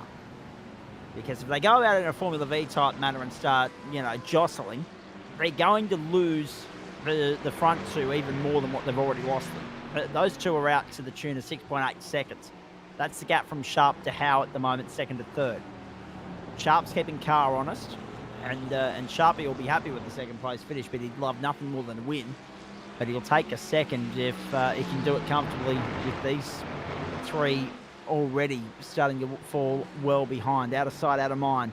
Tayfun Oz Turkman's off the circuit again. Geez, there's been some attrition already and there have been some incidents already in this race. 44.5 minutes to go. Quarter race distance has come and gone. It's a big Monday night on the platforms of the GSRC. Reminder, if you're having a look at the track map, it's running, unfortunately it's it looks as though we're running the track in reverse. We're not. It's going counterclockwise and we're going clockwise around here. Although the prospect of watching it become a bi-directional circuit actually fascinates me now that we're watching that unfold on the track map. Here's Craig Russell. Oh, cleaned up, wiped out. I don't know what it is, but I feel as though there's a few flaky, faulty brake pedals in amongst our ranks tonight. Not necessarily within the actual server. I mean within their actual rigs at home. Don't know if brake failures are a thing. Jessica Robinson is playing Zach Bingo at home. We'll wait and see if I can squeeze that one in for you. Ryan Howe and also James Frencone, still 2x2. Side by side they go, up over the crest and down. Neil Gladwin's in there as well. This is Mercedes on Ferrari and Howe's got him back. Franco wants to force the issue and then feeds him to the AstroTurf. And that will benefit Gladwin up around the outside. No, Franco was able to get across and cover him off. Adam Hennessy there in 6th place at the moment. is watching on, thinking I might be able to get amongst this in a minute. Through we go. 2x2 through the corner. This isn't Formula V, this is GT3, folks. This is good elbows out, hard and fast racing. Main straight again. Bradley Carr, Dale Sharp, Ryan Howe, James Franco, Neil Gladwin. Gladwin's latched on. Three-way fight for third. 42 minutes to go. We're on lap 11. Those lap times are around about that 1 minute 45 marker, so if we're doing the mathematics roughly, we're going to go with 145. I know it's probably a safer bet to go 146, but we'll go 145. So 145, 2 by that is 3 minutes 30, and 2 by that is 7. So 7 by 8 is 56. So if we're going, so that's what I'm saying. 32 laps in 56 minutes. Am I not? 4 laps in 7 minutes. 7 times 8 is 56. So therefore 8 times 4 is 32. 33, 34 gets you to 59 and a half, and a little bit of time to spare for pit stops here. So I would imagine that there'll be a little bit of overtime attached to this, and we'll fall somewhere between 33 and 34 laps. Remembering that, as you saw earlier, you only have to get back to the line with 2 seconds on the clock to get that white flag to go into overtime. So you've got some leeway there. And I'll get Adam Lavis to keep an eye on the transit time down pit lane. That'll give us a bit more of an indication as to whether it'll be 33 or 34 laps of racing tonight. If I was a betting man, I'd hedge your bets right there in the middle, 33, 34. Because we didn't get the safety car that we were chasing on the opening lap when half the field got cleaned up. 40 minutes to play. What a fight for third this is. And Gladwin, when he's not blinking, is trying to go with them.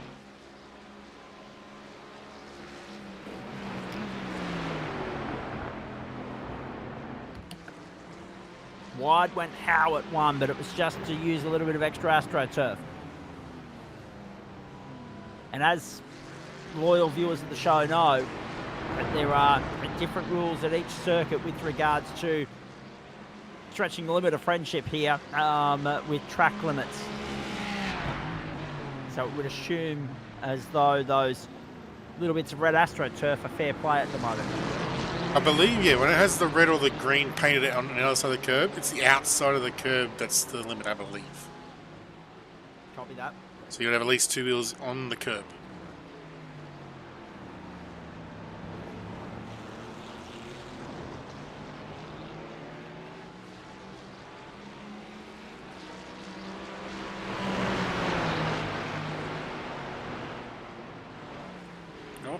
James mucked that one up. Francone's wide. It's very easy to do that. It's a completely blind crest, that crest. So you're looking at the trees trying to pick a point.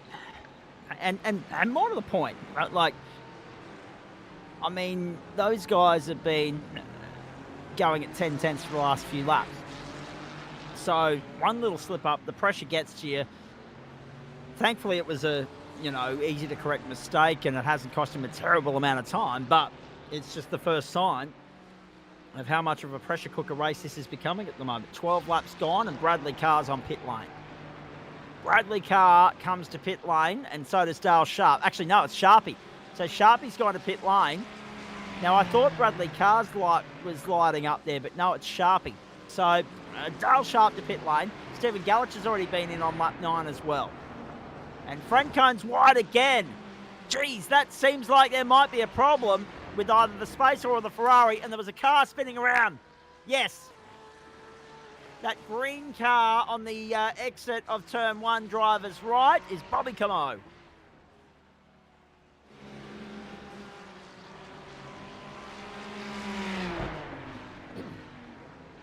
Down the inside, Francone's now dropping positions like he's standing still. That was Adam Hennessy going through to 4th. Francone back to 5th. It seems a bit early, but there is a lot of long radius fast corners here. I wonder if he somehow burnt, burnt or overheated his Ferrari tyres. He's going to cool them back off again. Maybe. Maybe he'll look to take rubber at the first pit stop. We'll keep an eye on that. Because of the way in which he has rapidly plummeted down the order. Was fighting for third and fourth. It could also now be. Gladwin and Howe are doing that on their own. Oh, have a look at him on the outside. Jeez. Could also, if he's done most of his setups with the full tank and he hasn't run it to the point of being dry, the car could be handling a little bit different to what he's expecting on the low tank.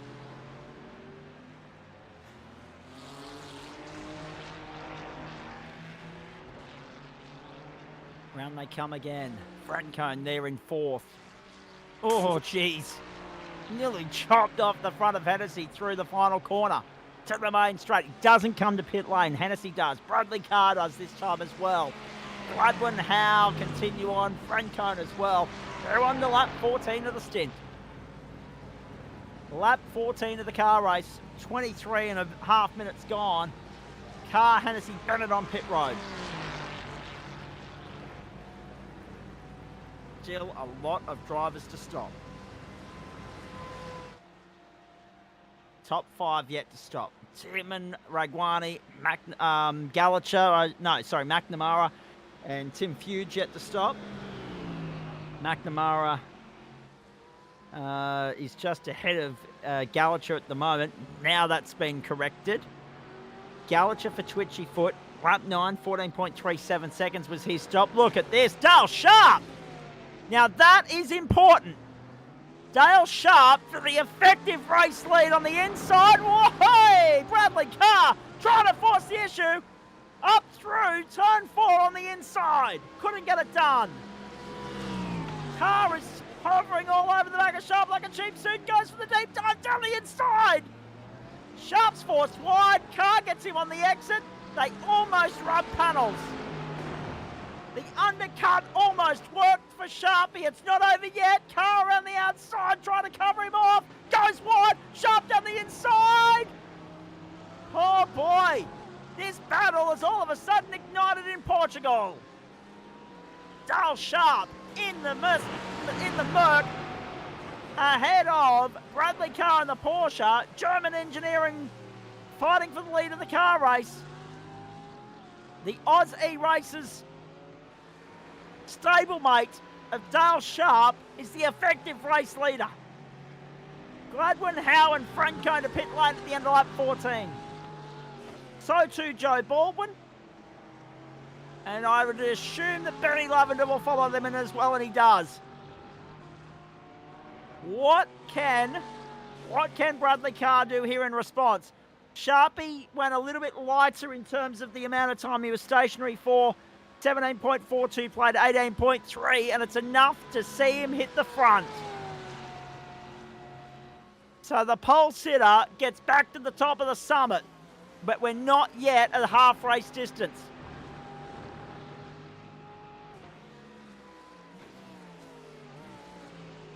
Sharp, Carr, Gallacher, Gladwin, Francone, Howe, Lavender, Baldwin, and Hennessy. Hennessy comes through and cleans up Howe, Baldwin and Lavender in the pit sequence. Then it's going to go through with them. Baldwin, the beneficiary in all of that, comes back out eighth position outright. Colin Bennett is 9th on corrected order. Bradbury, Russell, Tierman already on pit lane at some point earlier this evening through damage and early race incidents have come back to pit lane. Tayfun Turkman, the only one yet to stop at the moment. We are down to... what have we got here? We've got 22 cars out there on the circuit at the moment. Lachlan Thomas is on pit lane again for his first stop. And we are watching Bradley Carr put enormous amounts of pressure on Dale Sharp.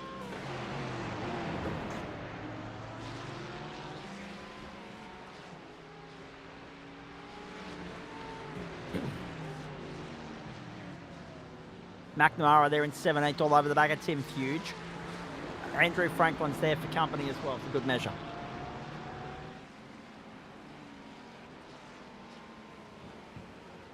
But Franklin will be due for a pit stop as well because he was only in at the end of lap 1. So this should be the end of his stint. Coming up.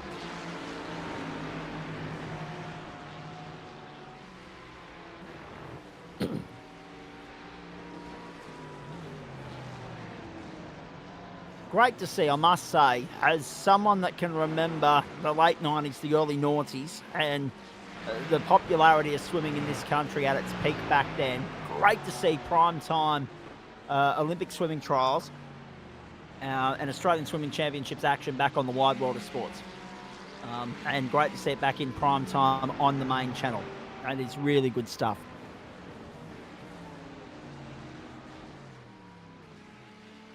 We're just keeping an eye on the Australian swimming trials because our team for the Olympics will be confirmed and revealed for all to see on Saturday night. And the games will begin. There was a great doco last night on the Nine Network with regards to the swimming and Australia's ongoing rivalry with the USA. If you didn't see it, like me, I recorded it, so I can sit there and watch it tomorrow. But if you haven't already seen it, 9 Now will be the best place to go. But, I mean, at the end of the day, you've probably got to be a true either swimming or sports fan in general to really appreciate that. But we're all swimming fans in an Olympic year. I fondly recall the days where I was living in Bathurst, as we watched Colin Bennett all over the back of Joe Baldwin here putting the pressure on. I fondly recall the days where I was living in Bathurst in communal dorms and whatnot, and there were, people that wouldn't give sport the time of day any other week of the year, glued to the television during the London Olympics. And the same can be said for Rio. And of course, we were all glued to the telly for Tokyo because there was nothing else to do because we're all locked in our homes in solitary confinement. So, I mean, yeah. Oh, here we go. Craig Russell off the circuit. So there'll be an off-track alert with Russell's name on it. We'll have a look at what he's done in just a moment. In the meantime, Dale Sharp leads the race, riding on board with his teammate Joe Baldwin in 8th. They make their way down the main straight towards turn 1. Half race distance this time by, folks. 30 minutes to go. A little bit of change in the form of 15 seconds. So we're 16 and a half laps in. So again, that 33, 34 number that I was talking about rings true here. Remembering that you've got a little bit of carryover time there to get that 34th in. I mean, we can go as late as, well, what's a minute 45 a lap. So, I mean, technically we could do up to 100 seconds of overtime to get that 34th lap in. Uh-oh. Oh, jeez. Russell, driftwork, slides across the circuit, bogs it down, carts it through the grass, does the grass clipping, the lawn mowing, the whippersnipping. There you go, got it in. And that's Andrew Franklin pulling up stumps as well. Franklin's night is done, I think, is it? Or is he pulling up and going again? That is really bizarre. That is really bizarre from Andrew Franklin. He's a lap down, so he's just going terribly slowly to stay out of harm's way, but I wouldn't be doing that on the racing line on the inside. I'd be getting to the outside if I could. Here's Tayfun Ozturkman.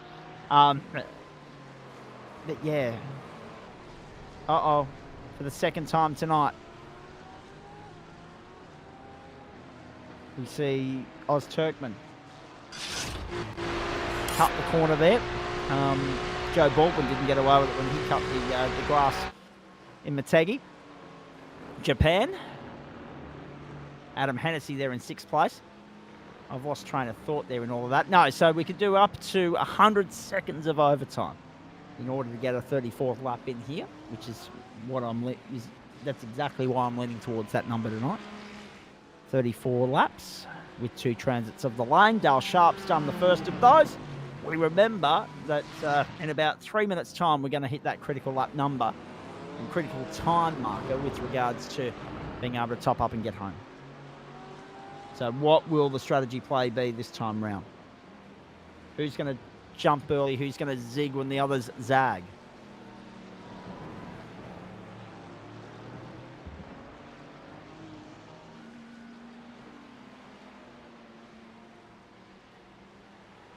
Hennessy, by gee, that BMW's been looking good. Two of them in the top 6. There are 2, 3 Porsches in the top 10, 2 Mercs, 2 Ferraris, and a Lamborghini. So the only Audi in the field and the only McLaren in the field, and well, the Audi of Lee Partridge is back on pit road and has been for a minute and a half, so something's not quite right there. And the McLaren of Brian Bullock, well, we saw what happened to him earlier. He's the better part of 2 laps down now. Best described as wipeout.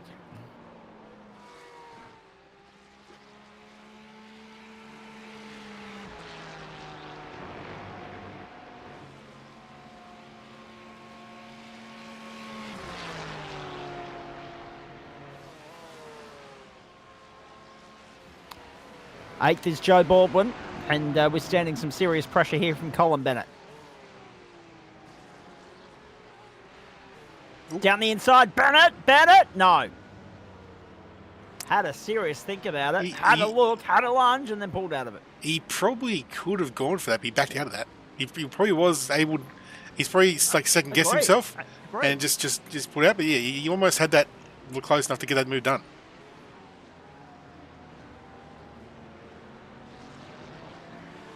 So this is Joe Baldwin now.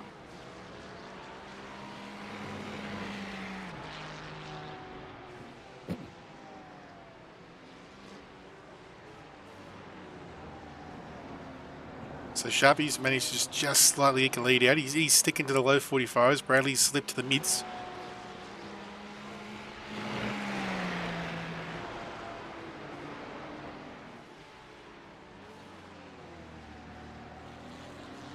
Through the right-hander. So Baldwin in 8th.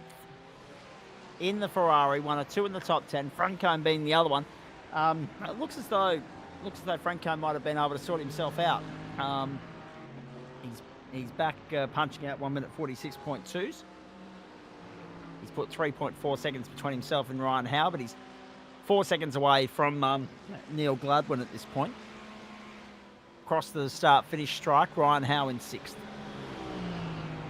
Hennessy there 7th. It's Mercedes v BMW. So how interestingly, he's at a 30-second stop. So I wonder if he's forgot to check his tyres and then started fuel, then checked them afterwards and has done the fuel after the tyres on him. Because he's done an 11 seconds longer stop than everybody else, which is an odd number to be stationary for. Indeed. All right. That's a good point from you. But you see, the guys have taken 4 stops. 29.2 and Colin Bennett 22.6 as well. Yeah, 22.8 for Jason Tierman and 21.5 for Tim Fuge. And Janesh Ragwani, 22 for Mark McNamara, but you're right, and 27 for Brett Bradbury. So yeah, all the guys at the 21 and 22, they would have been the guys who took 4 tyres, because 4 tyres takes 21 to 22 seconds, whereas the full tank of fuel only takes about 18, 19 seconds.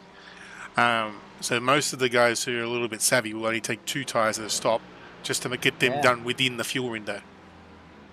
Now there's one for you on the right-hand side of your screen, folks. If you've been a long-time viewer of our platforms, you'll know the Wabundri Hotel. Used to sponsor the club. Adam Mambo St. John, of course, still pops in from time to time to have a steer with us. They're great people. And all of a sudden, one of our own from Flash Graphics, good old Johnny, has just pointed out that he had a relative that used to reside down that way. Wow. It's a very bloody small world when you think about it like that. Holy smackerel. Dale Sharp, Bradley Carr, Stephen Gallacher, Neil Gladwin and James Franco in the top 5 here. And this is Waste Options GT3, race 13 of 14 for the campaign. Our last check-in as far as broadcast race is concerned for the AM split for this campaign. Next week we bring you the pro finale and Denchi going out in pursuit of title number 10. And cannot wait to see where he's leaning for next term, whether it's the Corvette or the Mustang. Very excited about that. And that's the point. I mean, we sit here now, Adam, knowing that it's going to be a completely different looking grid, a completely different playing field next term. I mean, for all the variety and diversity we have with GT3, and the even split with regards to, Porsche and Lambo and BMW and Ferrari in this split with the sprinkling of Merc Audi and McLaren to go with it for good measure. Next term, we are expecting far less. Oh no, off goes Oz Turkman again. Off he goes once more. This is the interesting thing for mine, mate. Next term, there won't be anywhere near as much if the rumblings are true, if the speculation, if the chatter comes to fruition, there won't be anywhere near as great a spread in terms of, you know, the evenness of the manufacturer representation here. It's all going to be very heavy, very Corvette and Mustang heavy, with a sprinkling of the rest. Well, everyone likes the new toys, nice shiny things. Everyone gets distracted. But, and it's also, like, it's one of those things, it's a 50-50 thing in everyone's community, whether it's actually a thing or whether it's a placebo effect that people think the new cars always are faster than the previous cars. It could just be a fresh set of eyes and that stuff. But also, from what we can see this time, as much as the guys are enjoying it, leaderboard-wise, they haven't really been lighting them up. So maybe it's a matter of they actually are relatively even this time, and people need to find the tunes to get the most out of them. Like I drove the Mustang last night in that fun race, and it's very different car to drive. It's very interesting. It didn't feel as grippy as I would expect for a GT3 car, but it was, like, you get around the track, but it just felt like you're very lively with the car. Very and we've got to move. If Colin's done his head, can Joe get it back on? Oh, contact though of rubbing panels. Baldwin trying to get back by through the left-hander. Has him covered off for the moment. Baldwin holds on to 7th. Okay. Yeah, I found it as well, because I initially tried the medium downforce set, didn't like it at all. Went back to baseline. Oh, the car feels normal now. So it does seem like it might have a very small working window, which might be interesting for those guys who like it, because it's going to be a matter of making sure you get those settings correct. It's interesting from Kurt Nomenson because, I mean, but what's going to be interesting there too is there'll be differences of opinion on that, I would imagine, because no two drivers are the same, are they? Adam, we know that. I mean, we know that there are drivers that can rock up here and adapt to anything and do so very quickly and just pick up, you know, the pace pretty quickly and drive anything and do it with consummate sort of ease. What is also going to be interesting for mine when we look at, oh geez, I'm getting messages late at night. What's going to also be interesting for mine when we look at the Mustang and the Corvette will be to get those opinions from those drivers in the first 2 weeks, whether it is, as Kurt's suggesting, setup dependent, or whether it is, you know, whether it's a driver thing as well. So, I mean, I think there's a lot to be said about testing and development, but also creature comforts in the next few weeks as well. I can't wait to hear all about, I mean, I'm obviously dropping off the grid and going to enjoy a 2-week break, but I can't wait to hear from all you blokes in a couple of weeks' time as to how much testing's been done and what your findings are with regards to testing those 2 cars and what your opinions are of them and what your preferences are, because I can imagine that there will be, you know, opinions are like, you know, rear ends. Everyone's got one. And I reckon there will be differing opinions right throughout the club. Yeah, for the most part, it'd be the guys like the front engine cars like the Merc or the Beamer. The Mustang will obviously be their go-to. And the guys who like the Fez, I think the Corvette and the Fez are very similar. Here comes Dale Sharp onto pit road. The first of the front runners to pit second. So, pit for the second time, I should say. Ryan Howe follows Sharp to pit lane. Bradley Carr continues to lead this race now from Neil Gladwin, James Frenco, and Adam Hennessy and Joe Baldwin. And as far as those that aren't on pit road are concerned, Sharp, Howe, actually Baldwin follows Howe and Sharp in, and Sharp is gone. 12.4 seconds. Beautiful start from the Merc. Comes back out in 6th outright. Magnificent. Very well placed is Dale Sharp here. And very importantly, not too much traffic, because that would have been the key thing there. If he came out in a bit of a grip of cars there, that would have been not good. At least now he can put his head down. He's got a gap before he catches up to Colin. So he can try and get some laps in here and try and ensure that Bradley Carr can't get the undercut under him.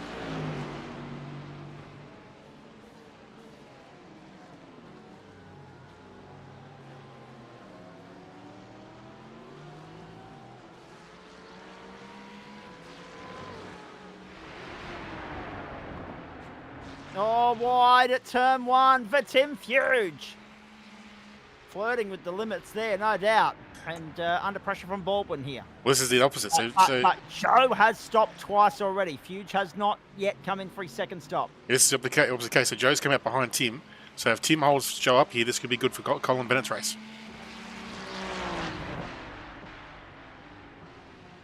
So Tim Fuge. Oh boy, how good's this? Poor O'Neill is blinking so bad he's even blinking on the track map. Yes. Yeah, you know it's bad when that happens. Oh my goodness. Bradley Carr leads. Neil Gladwin second. James Francone third, but on corrected order, Sharpie's going to be right in the mix of it here. Right in the thick of it. Let's have a look down through the order just to give you an update. We can tell you that Brian Bullock's still persevering with it, the better part of 2 laps down. Sam King's still out there. Andrew Franklin's still out there. Tayfun Oz Turkman and Brian Bullock are persevering with it. Janash Ragwani's coming to pit lane, but has been there for 47 seconds, so I'm not sure how that's going for him. Or more to the point, why he's on pit lane for that long, or is it a stop and hold? We'll find out. He just jumped to pits twice, so I'm not sure what's going on there. Okay. Copy that. Lee Partridge has parked up for the night, the only Audi in the race. Lachlan Thomas is out of business. Bobby Camo, Aidan Schultz, Patrick Hernal, Robert McGrath and Leon Amos.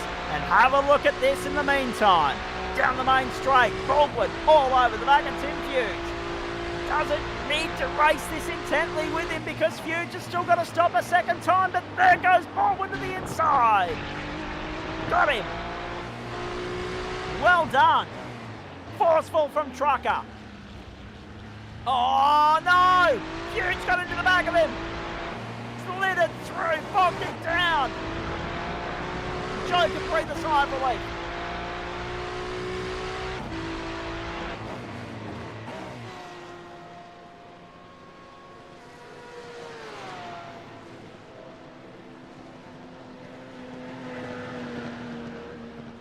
Here comes Bradley Carr to pit lane.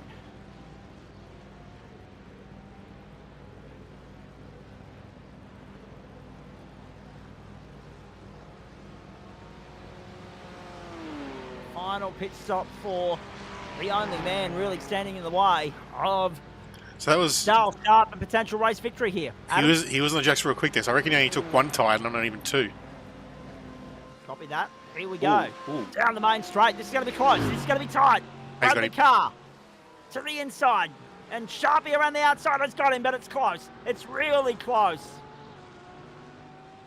Now it's going to require an almighty final stint from Bradley Carr here because the deficit is more than a second. But the other thing they're going to have to contend with here, it could define the race or at least, put a spanner in the works and be a factor, is lapped traffic, including Andrew Franklin, who moves out of the road.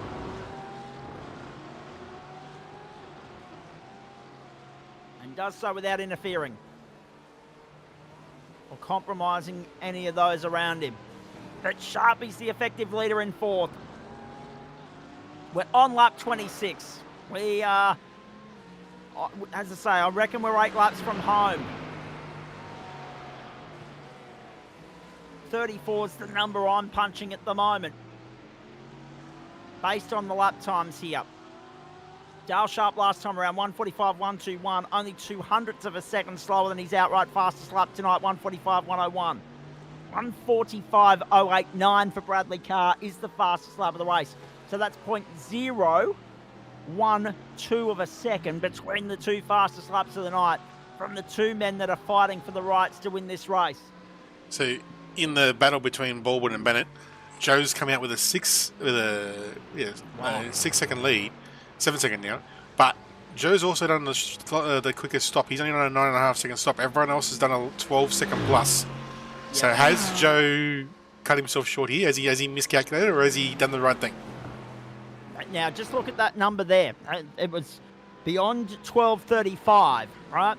Now, as I said earlier, if you go 1 minute 45 times 2 is 3 minutes 30 times 2 of that is 7 minutes and times 2 of that is 14.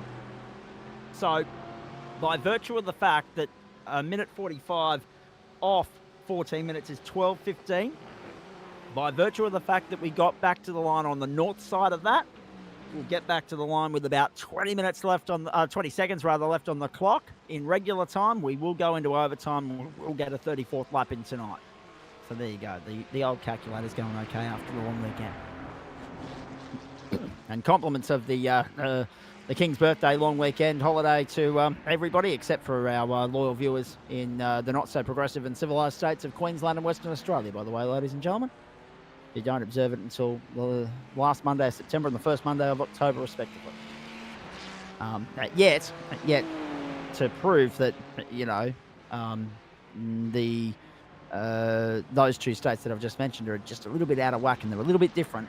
All the King's Birthday honours were announced today. It should be, in my opinion, a national holiday rather than, two states getting to do with it as they please. Because unfortunately for the recipients in Queensland and WA, they didn't get to celebrate today. They got to go to work.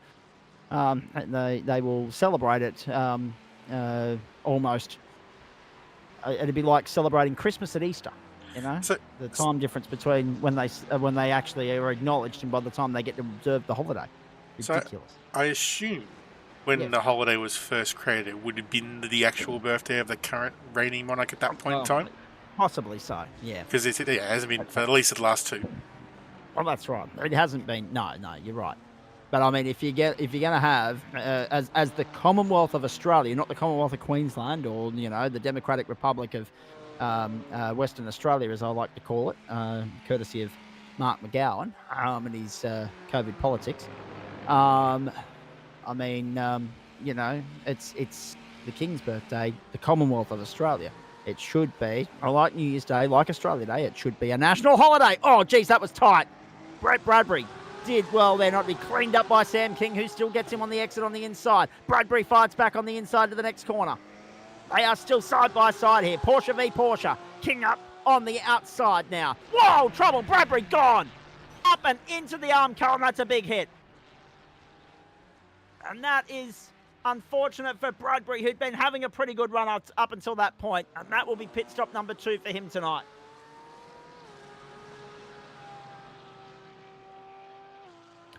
Actually, it'll be pit stop number 3, but it'll be the second of the scheduled stops. Because the first one was definitely not scheduled. So it just makes a bad night that little bit worse. There was contact, a smallest bump. But I tell you what, I don't think it's fair that a gentle bump like that actually has that much of a massive effect or an impact. It's just one of those weird iRacing physics. Yeah. Gladwin, Francone, and Bradbury to pit lane.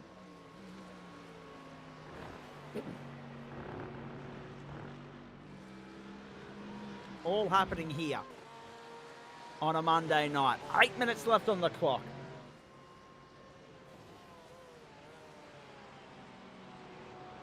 Lavender sits there in third place now, but still to stop a second time. Gladwin effectively second. This is going to tie it up here. Although Francone, it is going to tie it up just nicely. Here comes Gallagher too. Oh boy. Gladwin, Francone, and Gallagher. Can Gallagher get down on the inside of Francone and go out after Gladwin? No. And Ryan Howes right there in the background too. And look at it. Right, like, I'm seeing 5 different manufacturers in the top 10 at the moment. No Audi, no McLaren. Of course, those two guys, one already out of the race and one already a lap down. Russell down in 11th place comes to pit lane now in the BMW. But in the top 10 alone, you got 2 Mercs, you got 2 Ferraris, you got 2 Bimmers, you got 3 Porsches, and you got a Lambo.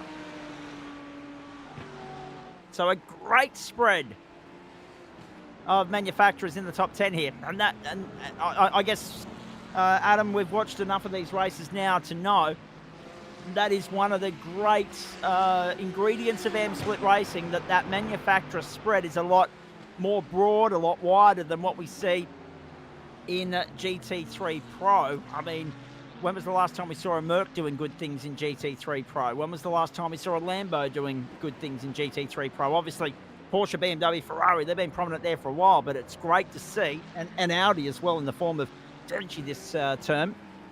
But for me, there's always been a greater spread of manufacturer success in GT3M.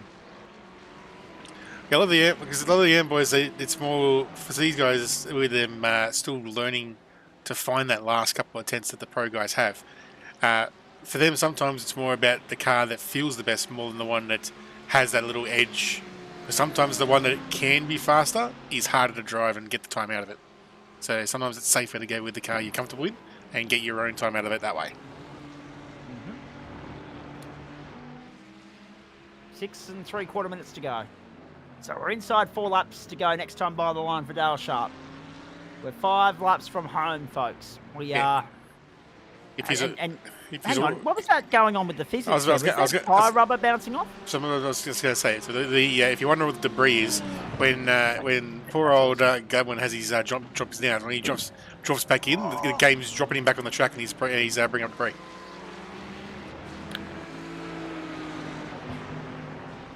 This is fantastic.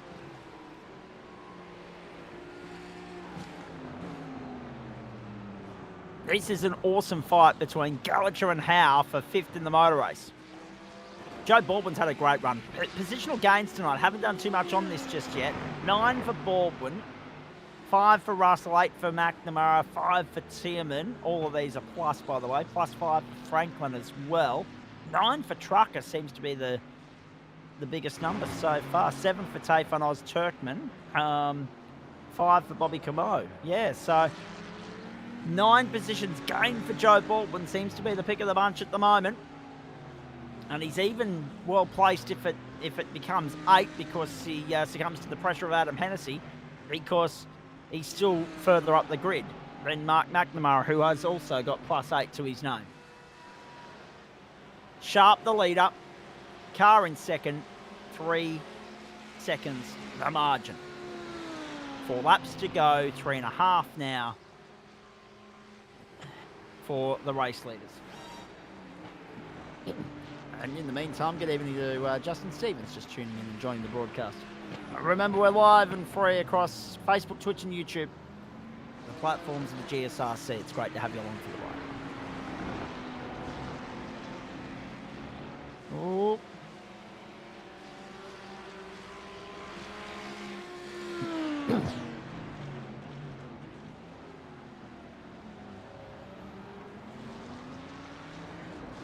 So the battle that we're watching is for 4th. It is 3 cars deep at the moment. It's Francone, it's Gallacher, it's Howe. And then Baldwin and Hennessy in behind them. No real other battles inside the top 10 at the moment. And as an indication as to what sort of pace the top 2, Bradley Carr and Dale Sharp, have been able to go at tonight, the pace that they've been able to maintain, they are 24 seconds. Well, Carr's 24 seconds and Sharp's 26 seconds ahead of Neil Gladwin, who is 3rd place in the BMW.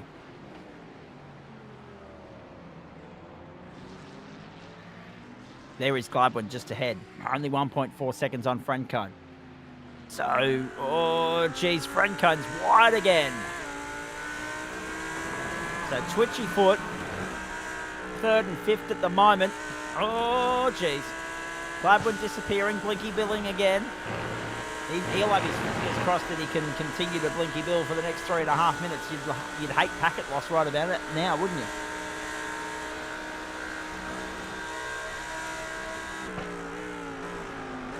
Down to turn 1, Gallacher sitting there. Doing a nice job in 5th place. Can't find a way by Francone just yet.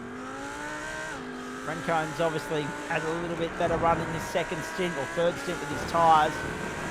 But if he burns them up too much, then obviously it'll be an ideal opportunity for Gallacher to have a crack on the inside and to find a way into 4th. At the moment, it's 5 different manufacturers in the top 5. It's Mercedes, Porsche, BMW, Ferrari and Lambo. So a real Mediterranean feel to that top 5 with the European flavour and all. Here's Gallagher once more. The 961 holding on nicely. Lambo's got some popping and farting going on. Absolutely. Bradley Carr just had an off-track alert come up as well and has dropped down significantly. Something has happened to Bradley Carr and he has now plummeted to 13 seconds behind Dale Sharp. Bradley Carr's pursuit and quest for victory has come undone. Oh, Porsche doing Porsche things. And up the hill he goes. Oh dear. Bradley Carr's charge for victory to try and go with Dale Sharp and try and reel him in has come to a premature conclusion. It will now just be a case of go through the motions and hope to salvage and secure second. Consolidate, if you like. Neil Gladwin still 13 seconds behind Carr, but all of a sudden Sharpie has, with a lap and a half to go, ladies and gentlemen, 13.5 second advantage.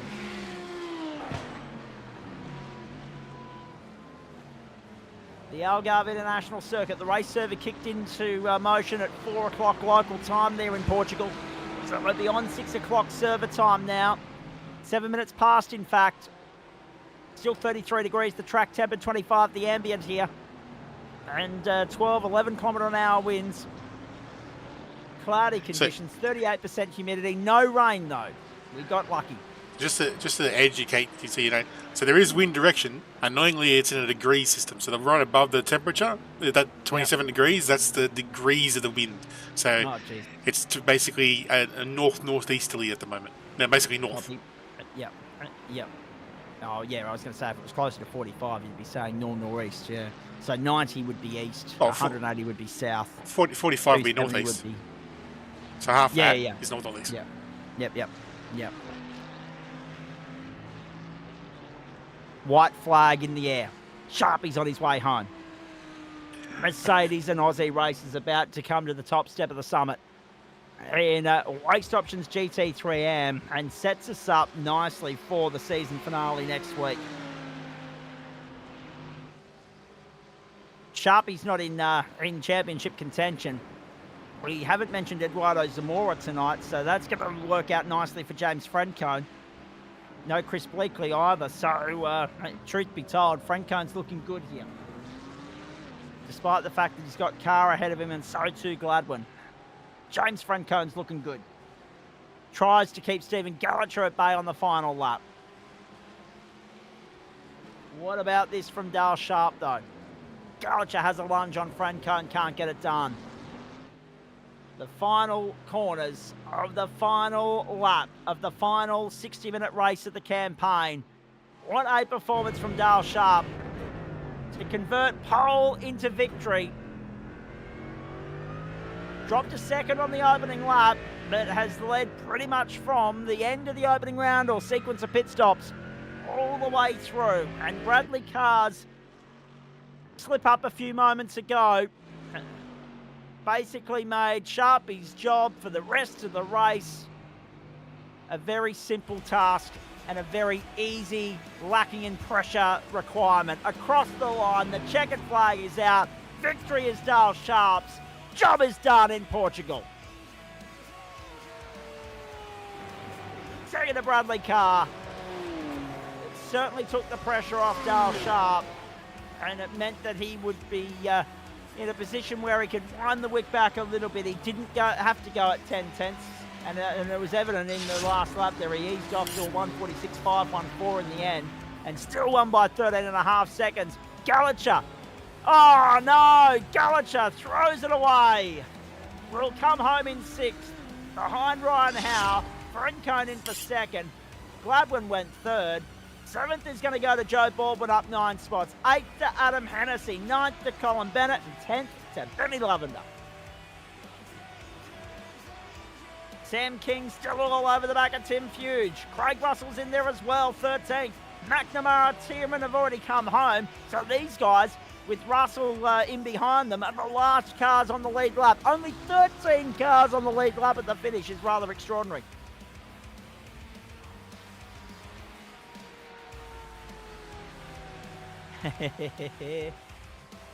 Oh, well done, Dale Sharp. We'll hear from him very shortly, I'm sure. How about that for Sam King home in 12th?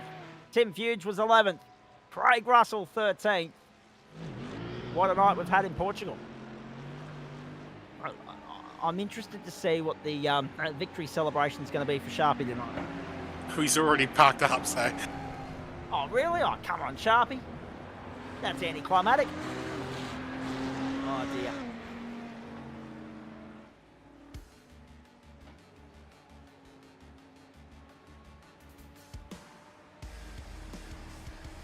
We'll have Sharpie in the booth in just a moment here.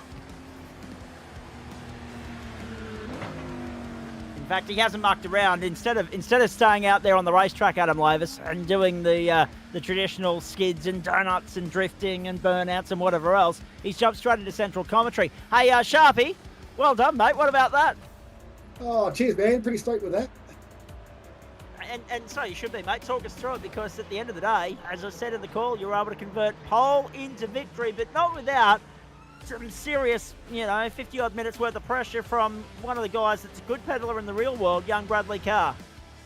Yeah, he pushed me all the way, and look, I don't lead too often, and having him behind me, like I started sweating, but like just had to manage it and just try not to balls it up and tried to play a bit of the pit stop strategy, but he certainly gave me a run for my money. It was a bit hairy when he came out of pit lane for the first time, and we were side by side and we had a bit of a duel, but that was good fun. Just talk me through the opening stages, mate, because the opening lap you led to turn one, and then all of a sudden all the carnage unfolded behind you, and Bradley found a way past you. What happened there? Oh, I was very nearly part of the carnage. You go into turn one, you're leading, cold tyres, full fuel, and it got out of shape, and I got on the brakes, and a couple of cars went past me, but I just had to sort of, and I looked in my mirror, and I'm sort of glad I wasn't back there, but I managed to regroup and settle the nerves, and it was a long race, and just carried on. I mean, obviously, we had a look at the championship points. We know that you're not necessarily in contention here, mate, but how nice to be able to notch up a win, get the job done, and put the Merc back on top. I mean, I was saying to Adam Lavis, we look at the pro split at the moment. We're seeing Audi, we're seeing Ferrari, Porsche, BMW, but the Merc's not getting a terrible amount of love. But you're still finding some sort of happy ground and comfortable ground with that thing. Talk us through that. Yeah, it's probably not the fastest car, but it's stable and it sounds nice, which is half the reason I take it. But it's a good all-rounder. Like it's not the fastest anywhere, but it's not the slowest anywhere, and I just enjoy driving it. Indeed. We've had Jeff Adams stop on by here for a chat with us as well. So for everybody at home, tune in with us in just a few moments. We'll have some pro split results here for you too. But I must ask you, Dale, now obviously two things. One, we've obviously followed the progress, but we haven't spoken to you too much throughout the course of this season. But you have, by way of putting in some solid, consistent performances, found yourself recruited by the guys from the Aussie Racers stable in recent times. We've loved seeing you out there with their colours on your car, mate. What are you enjoying most about that team environment, and what are you learning from the likes of Pete Matson and Joe Baldwin and even our own Adam Lavis? Yeah, I really enjoyed it, and I really appreciate those guys. It's been a completely different environment for me. Like the first few years on iRacing, I just did it alone and did my own thing. And then I think it was a couple of seasons ago now, Paul asked me if I wanted to jump on board, and it's just been a completely different dynamic. And and especially when you're racing some races with guys like Michael Hammond and Trent Lavis, and they give you a couple of little pointers that help you along the way. And yeah, it's just been really enjoyable. It's been good to be part of that team, and the support from Bailey Ladders, and yeah, just really appreciate it. We've got Joe Baldwin standing on by, Greg Heaney as well, but we're focusing on GT3 AM winner for round 9 of term 2, ladies and gentlemen, in Dale Sharp at the moment. You mentioned the Merc, mate, and the fact that the sound of the thing is what got it across the line with you. So I must ask, because it's all the rave at the moment, the Corvette, the Mustang, have you had a look? And if you have, what are your thoughts? Yeah, I've had a look at them both, and the Mustang's a bit like looking through a tissue box, so we'll give that a miss. But yeah, the vision in it isn't too great. But I reckon you might see me in a General Motors product next season. All right, very well. That was my next question. I mean, what's it going to take to? Because let's be honest, Sharpie. For a long while there, you were a BMW man. So, what was it about the BMW that made you say, "Well, hang on, bugger this. I've had enough. I want to go to the Merc"?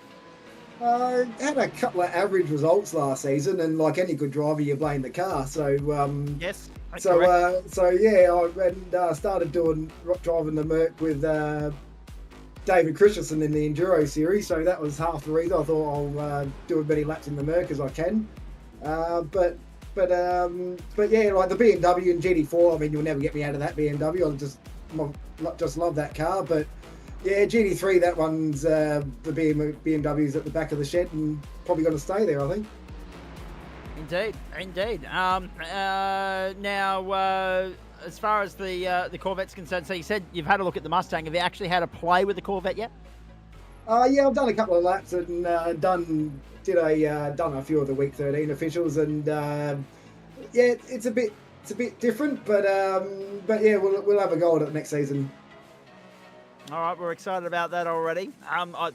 That's the thing. Next season, forget about the BMWs, forget about the Ferraris, the Audis, the McLarens, the Mercs, and the Porsches. It's all eyes are going to be on, and even the Lambos. All eyes are going to be on Ford and Corvette. It's going to be fantastic. We cannot wait. Yeah, looking forward to it. A good General Motors versus Ford battle. Yeah, it should be good. Looking forward to it. Sharpie, obviously, we've just seen you tear it to shreds for 60 minutes here, mate. Road America next week, 90 minutes. Nice way to finish it off. Yeah, I like the Enduros. A bit of, like, if you haven't quite got the pace, the strategy comes into it. So, yeah, 90 minutes next week. We'll wrap out the season, bring it on. All right, mate. Hey, very nicely done. Anyone you want to thank on the way out? Because at the end of the day, it's not often that we get to have a chance to have a chat with you here, and it's even rarer that we do so with the number 1 next to your name, mate. So I'm going to give you the floor for a moment to say some thank yous, if you please. Yeah, especially obviously got to thank Bailey Ladders for the support the last couple of seasons, and the Aussie racing guys, and my partner Jessica. Like, she's been a great support, and she's probably been in on the broadcast in the comments, and more comments than anybody tonight, mate. More comments than anybody. Ever reliable, and yeah, she enjoys my racing as much as I do, and yeah, it's much appreciated, and certainly pushes me and motivates me to get up there, you know. So yeah. Actually, just before we let you go, 2 things. Jess actually put in the comments here. She doesn't think she's ever heard you exhale as freely as you did at the end of this race. Her gut instinct was that you didn't take a breath for the entire 60 minutes. Any truth to the rumour? Oh, it's pretty true, and it's a pretty cold night here in Adelaide tonight, and I was sweating for the last 45 minutes of that. And like I said, I don't lead too often, and I'm like, oh, this is a bit of pressure that I'm not used to feeling. So yeah, I was trying to keep your pace, trying not to bin it, trying to manage the gap, and you know, and lap cars, and it was certainly a massive relief when I crossed that finish line. That's for sure. Indeed. Hey, very quickly as well, what else is on the agenda for you outside of GT3 for the rest of the week, please? I'll be in Wednesday night. I'll do the back-to-back with the production cars and GT4, and then SRX Friday night. I tune in on the Thursday nights, just open wheels. I don't just not very good in the open wheels, so I'm probably better spectator than I am a driver in the open wheels. I did see the. I'm pretty sure I saw a comment from you there on Thursday night in relation to yours truly in full flight.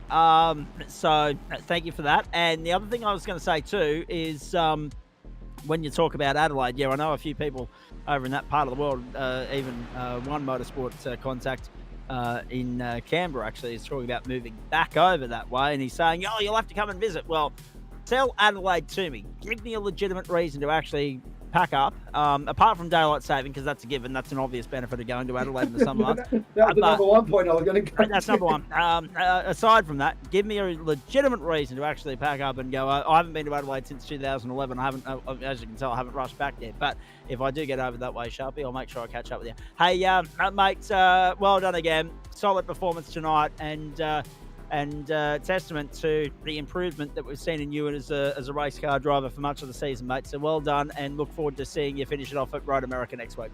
No worries. Cheers, Zach. Love your work. Thanks, mate. There he is. Race winner tonight, GT3 AM for Waste Options, the Aussie Racer stable, the Merc of Dale Sharp, the 151. Right. His teammate, actually, and El Presidente, Joe Baldwin, slipped into the booth. Trucker, good evening. Less said about the supercars, the better? Yeah, look, just wrong place, wrong time, mate. Like, it's, I don't know, someone went for a crazy move and put it 3 wide, and I got the short end of the stick, and then my good friend Starkey decided to park it sideways on the entry to pit lane. It happens. It's actually probably one of the trickiest pit lanes in the service. It's got like the little chicane as you go in. I think you might have just touched the grass and turned it sideways, and so I didn't T-bone him. I sort of just cut off to the left, so I didn't run into anyone, and I got a 40-second stop and hold, and I thought, I'll go and do practice for this. So still didn't help me in qualifying for the GT3 though, but the race wasn't so bad. In saying that, Trucker, well done. Most positions gained out of anybody tonight, and one of the lucky ones that didn't get cleaned up at the start. Wasn't that wild? That was... Wasn't that? I've never seen anything quite like that. Can we have another look at that, please, Adam Lavis, just so everybody can enjoy the view? I'm not sure exactly what happened. Down at turn 1, down at turn 1 on the initial start, they propped up a little bit more than I was expecting, and I went wide, and I don't... is that... I wondered where... the car come from. I had no idea. My brain couldn't work out how the hell someone came across in front of me like that. And it was, that was a bit of a surprise. You don't expect a car to come 90 degrees to your direction of travel like that. There was actually a couple of them. So, unfortunate for them guys. It looked like it was just a little bit of a bump. And it's just, it happens in racing. It's just one of those awkward tracks where having like the short run on a different configuration allowed them to get across there and into the oncoming traffic. This is that's a brown pants moment, isn't it? Bang. Yeah. Bit of bowling. And Andrew Franklin, like he didn't get cleaned up as well as anybody else. He actually did the cleaning up. So he's Benny Lavender. Watch the view from Lavender and watch this. Bang. So he got the hip and shoulder twice, and that wasn't even the worst of them. Brian Bullock was the one that got cleaned up properly. Yeah, even from my view, it was, I just didn't know which way to go. It was just the way it come through, and just cars went everywhere. 3, 2, 1, bang. Brian, you poor man. I think someone needs to send... We got to send Brian a bunch of flowers after that one, I think. That was... that's RIP Brian's car. That was terrible. But it sort of all happened right in front of me there. And I said to the guys in the Discord, what happened there? Like, I couldn't compute what had happened. It was pretty wild. It's probably one of the wildest incidents we've seen in the gents for a long, long time, I think. Yeah, and again... wrong place, right time, circumstances, etc. It just goes to show that occasionally door-to-door contact can be so much more damaging than, just a little bit of a nudge or a friendly, hip and shoulder. And especially at a high-speed part of the circuit as well. And then that, as soon as they got onto the grass there, everyone's a passenger. Yeah, definitely. Because you've got, okay, the grass model has now been updated, so it does slow you down a little bit. But the problem was the dead stop on the Audi was brutal. Yeah, it was certainly, Kurt. But the other thing too that wasn't working in their favour, Joe, was it was downhill, and I'm pretty sure that one of those cars actually got airborne as they were skidding across the grass. Yeah, they would have, where they went over that other bit of track. But the other hump, yeah. That's the second highest brake pressure point on the track other than turn one. Turn one, you brake hard, not for long, but as far as a big stop down to knock all you, so that's probably the biggest stop on the circuits, that one. So it's, definitely a wild night in the GT3s. Something to be said for qualifying bad after watching. Oh, no. Oh. Yeah, but there, and just backed it in. Oh, copped another one. Yeah, and I'm sure everybody that come around there would have been the same as me. Just what happened there, it was just wild. So, but yeah, unlucky to those guys, but it just, that's racing. Just a small incident just turned into a big one, and unlucky to the guys that got involved, but probably helped me to get into the deep part of the back end of the top 10 there. So, indeed. Now, as for that, let's talk about the back end of the race and withstanding the pressure. You had Adam Hennessy looming in the BMW, and that was really the only thing you had to worry about, Joe, because the next battle pack was 15 seconds up the road. They were long gone. Yeah, middle of the race, Colin Bennett, I've got to tip my hat to him. Yes. What a race him and I had. He was better in certain parts of the track, and probably the first third of the track, he just catch up. And the second part of the track, I was probably a little bit better than him. And we had an over and under there at one stage. He actually got by where that accident was. He actually got under me, and I managed to do the switch back. There was a little bit of bumping. It was nothing intentional, but I just managed to get my elbows out enough to hold that position. But I don't know why, but I was 5 seconds better off in both of my pit stops than any of the other guys around me. So that, for whatever reason, I actually managed to jump a bunch of guys in the pit stops. I think I was 39 seconds and everyone else was around the 44, 45 on that second stop, but I only took the left front tyre for the last one. Just those big off-camber right-handers everywhere here. Just wanted to not lose a heap of time in the pits and make sure I had a bit of turn for the end of the race, and it worked. With the most positions gained bonus point as well, mate. It's been a very good night out for you. 16th up to 7th. And obviously, as you say, helped by being one of the lucky ones on lap 1 by the skin of your teeth. Yeah, very lucky. Thoughts on finishing it off at Road America firstly, and then where we see you in the Corvette v Mustang war next term. Oh, Mustang, there is no other car anymore. I'll never own I'll never drive another GT3. The thing sounds amazing, and I actually chucked up some races yesterday afternoon, I saw that, a bit of a Sunday session, and it's the first drive I had of the Mustang, and I don't care if it's like looking out of your letterbox. The thing sounds amazing, so that's definitely going to be my GT3 of choice from next season onwards. It's I love it. It's great. So, but I am a bit of a Ford guy, I must admit. So yeah, but. It's been a great night. I can't complain. Obviously, supercars didn't go the way I expected, but it was definitely good fun. So now, eagle-eyed viewers might have noticed it on Ryder's screen there. But we've just had Jared Knight say congratulations to Matthew Dench on another championship. So what I would really like to have for you before the end of the broadcast, ladies and gentlemen, is not only the results of that race, but also an updated championship, and I'm working with Adam Lavis on that. There it is. Matty Dench winning the race from Sam Muir, Nick Woodard in Luthwaite, Richard Mitchum, Jackson Rayhana back in the booth.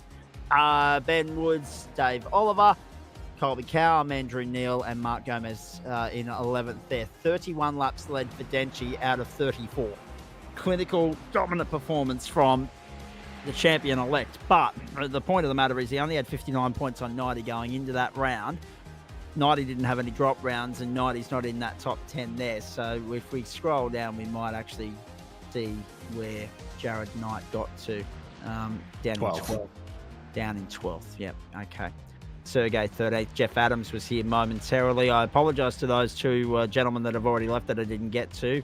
We've got Sam King, Neil Gladwin, Greg Keeney standing by, and Kurt's dropped by for a chat as well. We'll get to all of them shortly. I'm not sure exactly why Kurt's here. We'll find out in a moment, because I think he's just joined in for the post-race show, because we had a lot of chatter last week post-race. And Andrew Neal. By the way, actually, no, give yourself the round of applause, Andrew, because I actually sent your 2 comments on Adelaide straight to the person that I was talking to about who was trying to sell a trip to South Australia to me on earlier in the afternoon. I've sent that screenshot straight to him and said, listen, some honest, constructive criticism, viewer feedback tonight.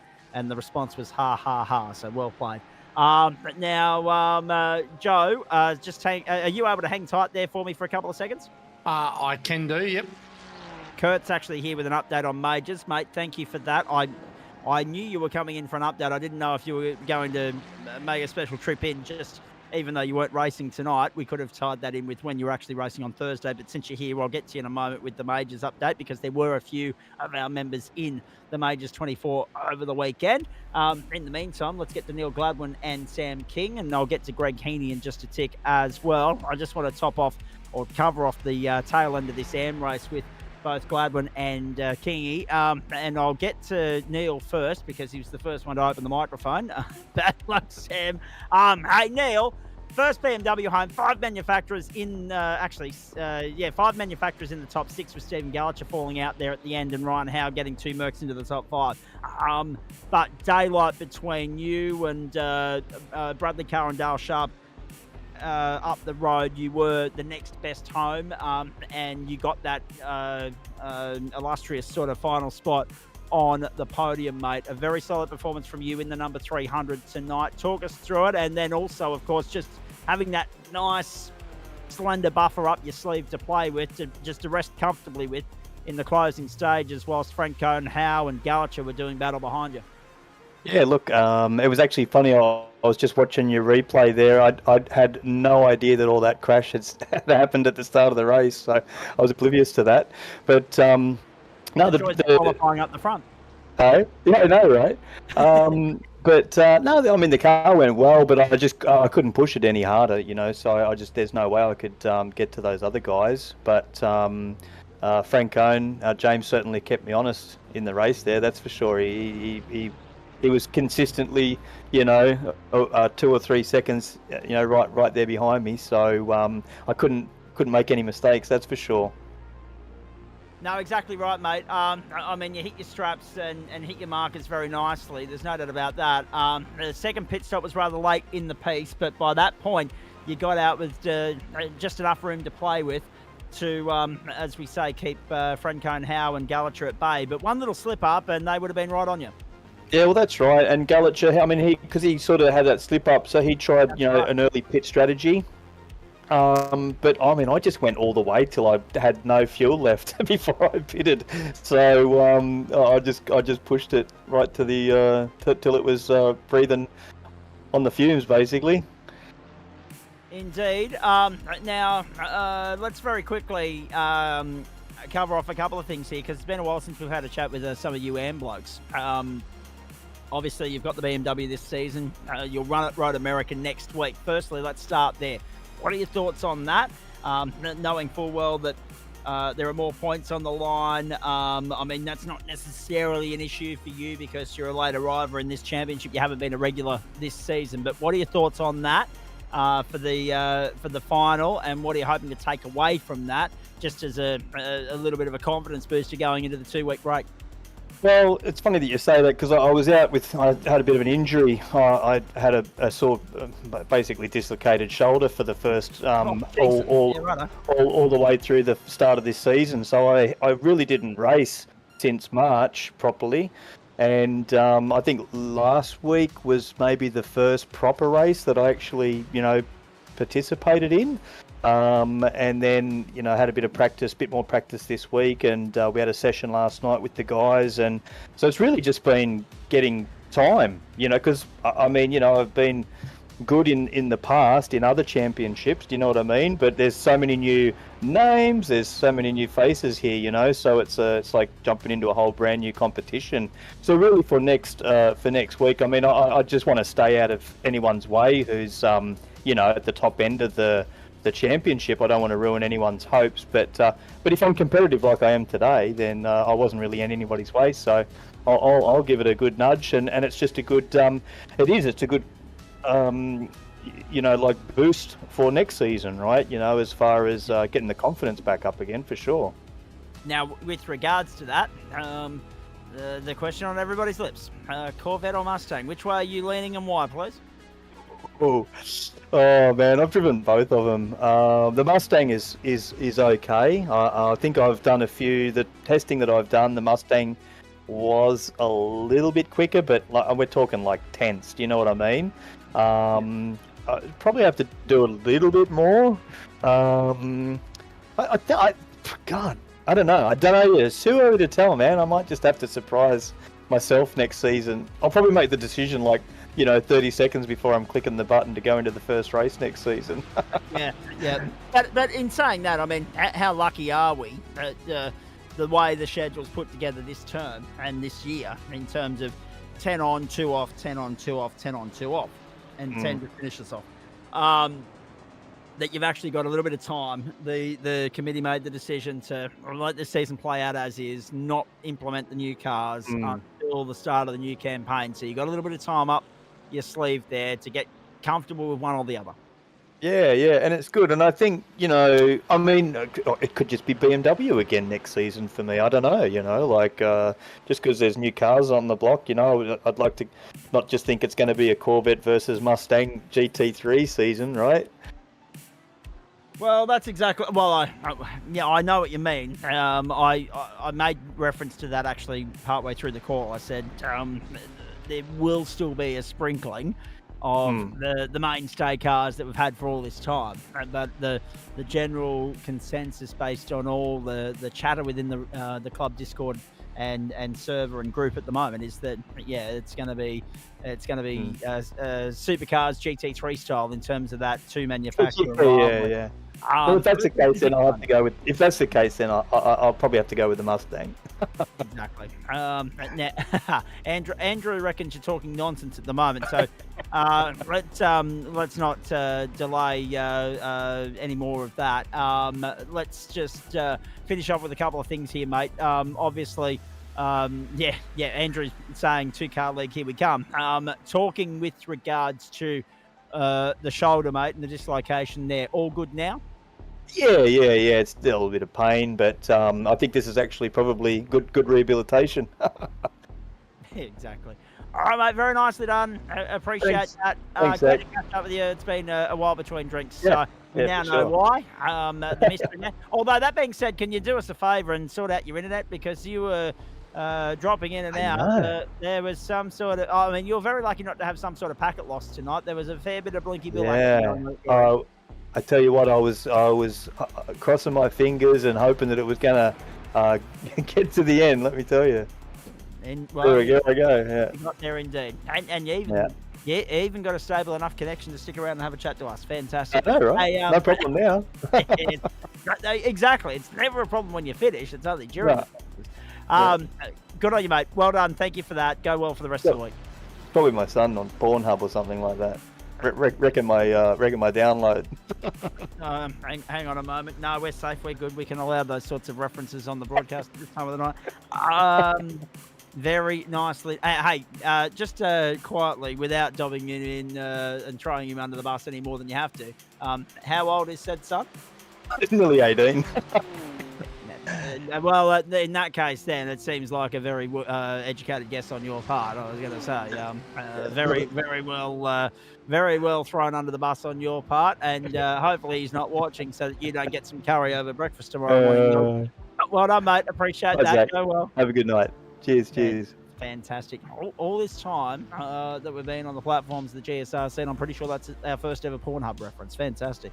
All right, let's continue on here and straighten it up and bring in Sam Kim and Greg Heaney. Sam started 12th, finished 12th in amongst all the commotion and the fanfare that was going on out there in the Porsche, and pushed Tim Fuge all the way to the finish line, mate, and you very nearly got him. Have we got you, Sam? You need push to talk, I think. There we go. Is that better? There we go. Got there it now. Right, so talk us through that your lap one. That lap one. Felt I could have been given a little bit more room, but things happen. Not too upset. But what I'm actually upset is I let Tim get by. Made a mistake into the downhill braking zone. Let him by and just not enough laps to get him back. Always the way. I mean, Yeah. what do you put that down to, mate? I mean, obviously, there were a few overtaking opportunities around here tonight, but I mean, tyre wear, fatigue, other factors obviously meant that in some parts the race did settle down a little bit. There was a fair bit of jostling for position in the opening stint, though. It was, yes. It was kind of anyone's game to get positions, but getting taken out turn one, couldn't really capitalize on the crash down the back. But yeah, it was just strategy. Had a good engineer with me to make the right calls, and first race, really happy to finish where I started. Oh, hang on. First race. So as in I'm on debut. You're on debut and you finished 12th in that. Yeah, not bad at all. All right. Well, in that case, then, so is this a new step in terms of GT3, or are you a fresh face to the club? Both. Oh, here we go. Yeah. Now this is exciting. Joe Baldwin, the president, his ears would have pricked up just then as well. I mean, we're always like, even here, we're into our 5th year. World's got back to normal, but there's something to be said about the strength of this club that, new people are still joining the ranks, and sim racing is still enjoying the high and the growth and the popularity that really kicked off during the pandemic. Probably the only good thing to come out of it, quite frankly. Give us the Sam King story in that instance, since you're a new... I'm impressed because the fresh face people that are cutting the teeth in here don't normally rock up in the comm box for interrogation on opening night, on debut night. So I'm impressed by that. But give us the Sam King story. Give us the racing background and what led you to sim racing, iRacing, and also GSRC.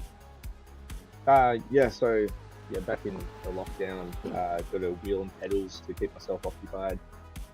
Didn't dabble in any iRacing. It was just the F1 games. And as I upgraded my rigging stuff, a few friends got me on iRacing about last year, and then just working through the progression system of iRacing, and felt that I could now join leagues, have a pace to keep up with everyone. Most of the leagues I've been in before, they were European times, so I really struggled to participate in them. And then a friend recommended you guys, and I saw the cost wasn't too bad, so put my name in, and just happened to have the GT3s on Mondays, which is when I'm free. And went from there. And mate, stay there. I'm coming back to you. Joe, I love the power of the word of mouth. Absolutely. And apologies to Sam, that was me at turn one. I got down there, and what had actually happened was I actually got surprised by everyone's braking point, and I actually went left to miss. So I didn't pile drive. Have a look at it. Oh, there it is. And I just come on track, and I was sort of heading out wide, but yeah, I don't think you realised there was still overlap there, I actually hit the brakes trying to avoid the contact as well, but it just didn't happen. So apologies, Sam. There was nothing intentional in it, mate. I actually went in there going, huh? try not to run into anyone. And sorry about that, mate. There was certainly no great night, first night racing with us, and the president dumped you on turn one. Great work. That's what we call your welcome. No. It's an initiation, Jack. Yeah, exactly. Yeah. It's not normally that. Yes. Oh dear. No, it's all good. Things happen. We are literally only taking the mick at this point in time. Fantastic. Now, Joe takes another scare. Andrew Neal is throwing up some great curry in the comments thread tonight. Usually, it feels as though Andrew Neal's taking the role normally held by Graham Stewart, just quietly. But now, Sam, obviously you're free on a Monday night, so you're in the sim racing now. We've got Road America next week over 90 minutes, so your first thoughts on that, and then secondly, have you had a look at the new cars that dropped last week, the Corvette, the Mustang, and what are your thoughts? Yeah, keen for Road America. I'll be doing Watkins Glen on Saturday, so it'll be good practice to get my endurance stamina up there. And I haven't actually dabbled in the new cars yet. I haven't got to that, but I'm keen to test the Corvette. It looks to be my favourite.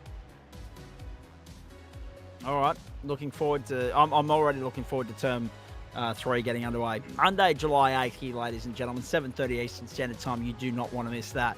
And of course, GT3 in the main course slot at 8:30 Eastern Standard Time. Hey, Sam, well done. Welcome aboard. Great to have you here. Thank you.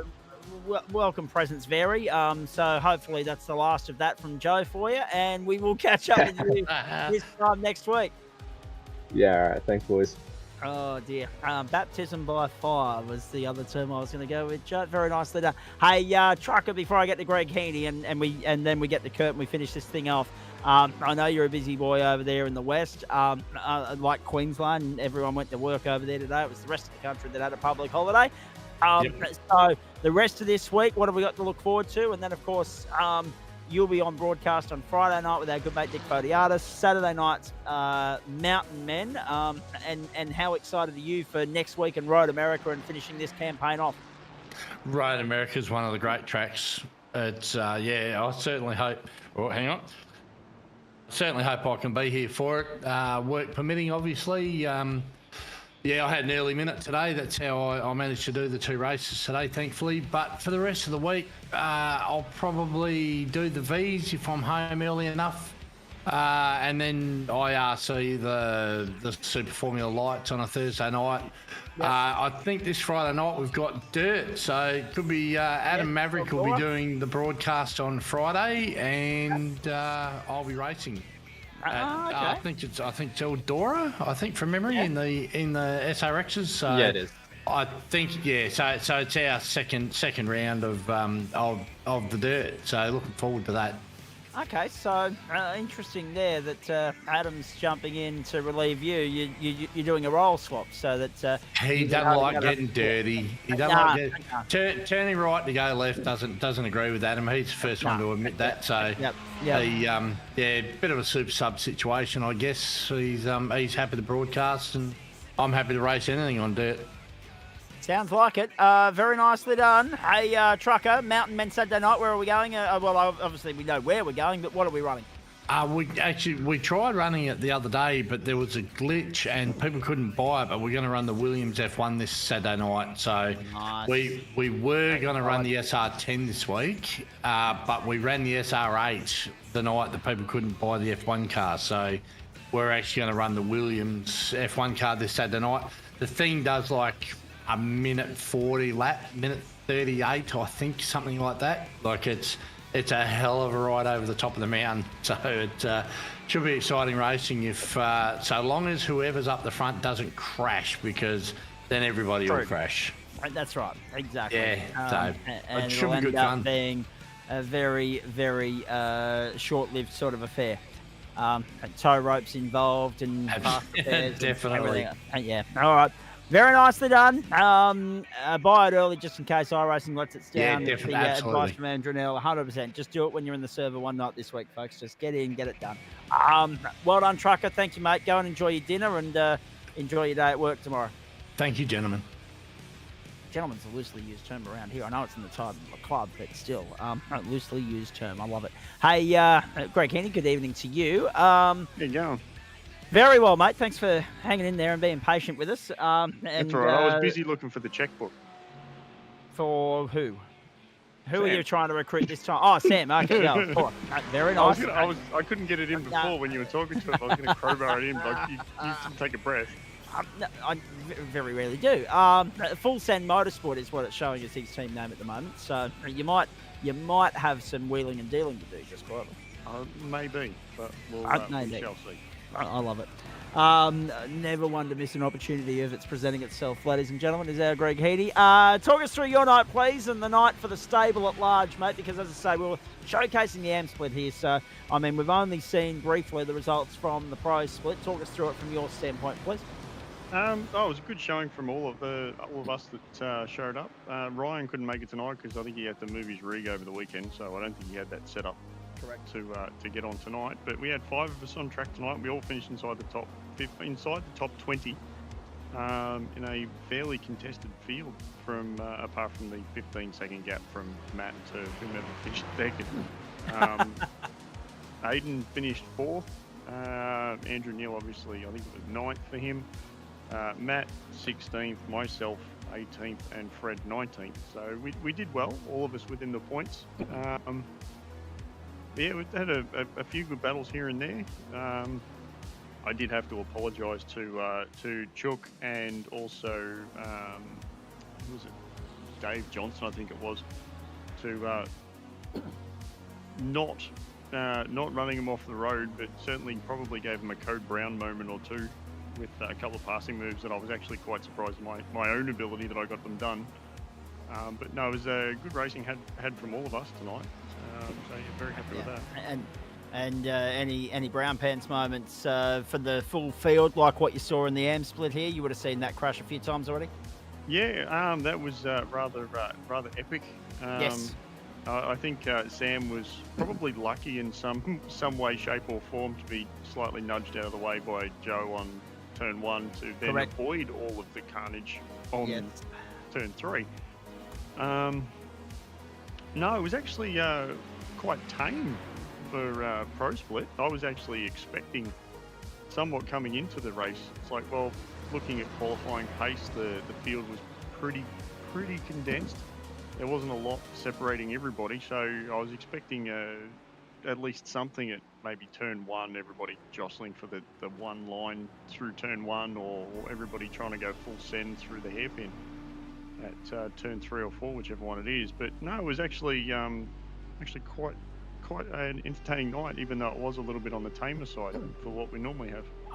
Public service announcement too, just quickly, ladies and gentlemen, a bit of breaking news here. Our good friends at IndyCar, because I know some of you don't sit there and watch the full race. Adam Lavis is one of them. The bite-sized version, the compressed 30-minute highlights package, has already been uploaded onto the IndyCar Series YouTube channel from Road America this morning. So there's your supper entertainment this evening when we sign off here in the broadcast booth. Righto, Greg. Where's the rest of the stable leaning with regards to their car selection for next season? Because you said yourself that you know where you're going to go, what you're keen to do. What about the rest of the stable? Are they going to go the Zig with the Fords, or are they going to go the Corvettes? To be honest, I think they're kind of leaning a little bit both at the moment. Column A, column B, yeah. Yeah, so I mean, I know myself and Matt Schmidtke for sure are going the Corvette. I don't think Andrew Neal has confirmed if he's going to go with the Mustang or Vet yet. I think he's probably sold on the Mustang on the exhaust note, as opposed to not listening to, as he calls it, a whippersnapper whilst driving. Does he want to actually confirm it, since he's talking to us in the comments at the moment? Well, I can actually still see that he's on our Discord channel. Exactly. So I don't know why he doesn't jump in and have a chat with us. But, we'll wait and see. There might be something pop up in the comments very shortly from Andrew Neal. If he jumps into the green room, though, I'll drag him in, absolutely. But it's going to be very interesting, mate, because I guess it's okay now to have a thought in mind with Broom. He says, okay, fair enough. Nothing to be revealed here by Andrew Neal by the sounds of that, just teasing us. But I mean, we look at the next season, and there's one. There he is. He's actually jumped into the green room now. So we'll bring him in, and we'll have a chat to him in just a moment. Thanks, Andrew. We appreciate that, mate, and also getting the tally up on the comments ticker as well throughout the course of the evening and the post-race show. Greg, just sticking with you. There's one exciting facet of this that we haven't really addressed yet. Yep, we're all excited about these new cars. We're raving about that, Corvettes, Mustangs, etc. But we haven't seen a calendar yet. We don't know where the hell we're racing. So will that twist somebody's arm in favour of one over the other once they have a chance to do some testing in the off-season? No, I mean, I know iRacing's released their preliminary schedule for next season. I've already done a little bit of practice around,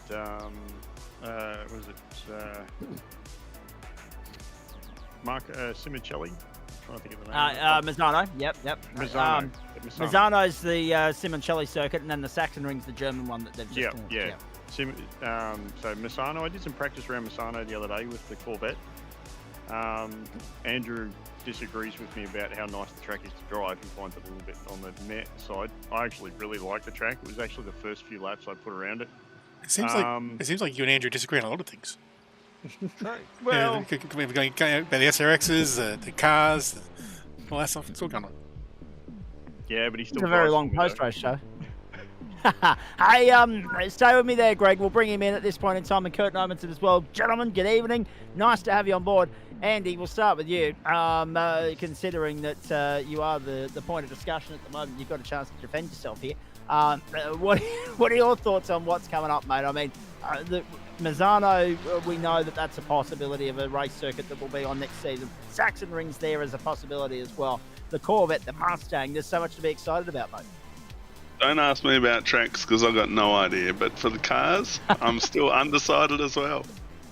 The Mustang just sounds so good. And that was the thing, because Dale Sharp, the winner in the AM split here tonight, he said, you know, the grunt, the sound, the muscle of the Merc is what got it across the line in terms of car selection for him this season. It's probably not the best circuit, but it worked. Like car in the server, I should say, but it works for him. As far as testing over the last couple of days is concerned, how have you found that, if you don't mind me asking? I haven't done too much, to be honest. I did a bit in the Corvette around here, and I knocked about a second off my laptop. Off my lap time in the Corvette compared to the Porsche, but the setup for Porsche was just a bit dodgy this week. All right, very nicely done. I mean, we'd be remiss of us not to ask you about your thoughts on what you saw tonight in GT3 M, because we saw that you were commenting there on those replays. What did you make of that? And you must have been happy to not be in the thick of the carnage. Oh, that was epic, wasn't it? Oh, absolutely. I think there's a few hurt feelings there. Well, maybe not hurt, but I know that one person's very disappointed that he was the car that speared across the track. It's unfortunate. That's racing sometimes, isn't it? Virtual or real world, that stuff occasionally happens. Where are you going to pop up with regards to GSRC racing outside of GT3, please? I don't think I've got any other time apart from GT3 by the time I get my practice laps in, so I don't come last. I think that's about me done. All right, very nicely done. And what's it like working with the Whiskey Business Stable and Greg Heaney and his crew? And are you part of it? These checkbook round table negotiations that he often arranges? No, it's a good team. They're all good guys in the team, but no, I'm certainly out of those decisions. Are you two lining up for Watkins Glen this weekend? And if so, what are your thoughts on that? If not, is it Le Mans for the GSRC Endurance? We will be in Le Mans, and I think I will try and get in there somewhere for Watkins, but I'm not sure that'll happen. Just depends on time. Yeah, Greg? At this point, I'll be moving house, so I'll be out.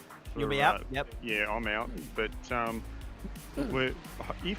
hopefully we should have enough drivers that we'll be able to have both teams on track for the GSRC at Le Mans. I know Jackson and Aiden have been practicing that like it's going out of fashion, because those boys are going to try and push for the podium, if not the win. So I know they've been practicing that pretty hard. So it's just going to come down to who we have available for us to drive in it.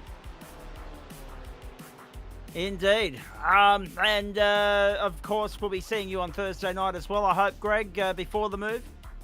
Oh yeah. I don't get the keys to the other place until Friday, so you'll have me here all week. Excellent. And just the way we like it. And of course, grand final week, we're on air 5 nights actually, because we've got Tuesday night as well. I'll be here 3 nights next week. Looking forward to that. It's a good thing that grand final week's next week, not this week, because I've just been asked to work Wednesday night over at the Briggs Road Sporting Complex as well. So that's with the local football. So that'll be good fun too. So the workload, just when I thought it was going to steady on and die down a little bit and just be, just quieten things up so that I get a chance to catch my breath. No, she's ramping up. Now, very nicely done from you two gentlemen. Appreciate that. Give me your thoughts on Road America for GT3 for the grand finale there before I let you go, please. Looking forward to it very much. Probably get some practice in later this week. Probably burn the midnight oil a little bit on Friday night before I pull the rig apart and get it ready to be moved. All right, very nicely done. Appreciate that. What about you, Andy? And I'm looking forward to it. Good track, nice and challenging, nice long endurance race. It'll be good fun. And as I said, there's some nice links between some of our events on our calendar and what's happening in the real world at the moment as well. I mean, we were just watching IndyCar from Elkhart Lake, Wisconsin this morning. We're there next Monday night. We had Circuit Gilles Villeneuve as a lead-in last week, of course, with our Super Formula Lights and Formula V going into, of course, the Canadian Formula 1 Grand Prix over the weekend just gone. And if I have a look at the rest of the Week 9 schedule here for what's coming up on Thursday night, well, yeah, the Super Formula Lights are already on their way to Road America as well. So, I mean, 2 circuits that are at the forefront of some real-world events at the moment, at the forefront of our schedule here on the platforms of the GSRC. So we're very excited about that. Boys, thank you. Appreciate it. Go enjoy the rest of your night. We'll catch up. Thank you. Adios.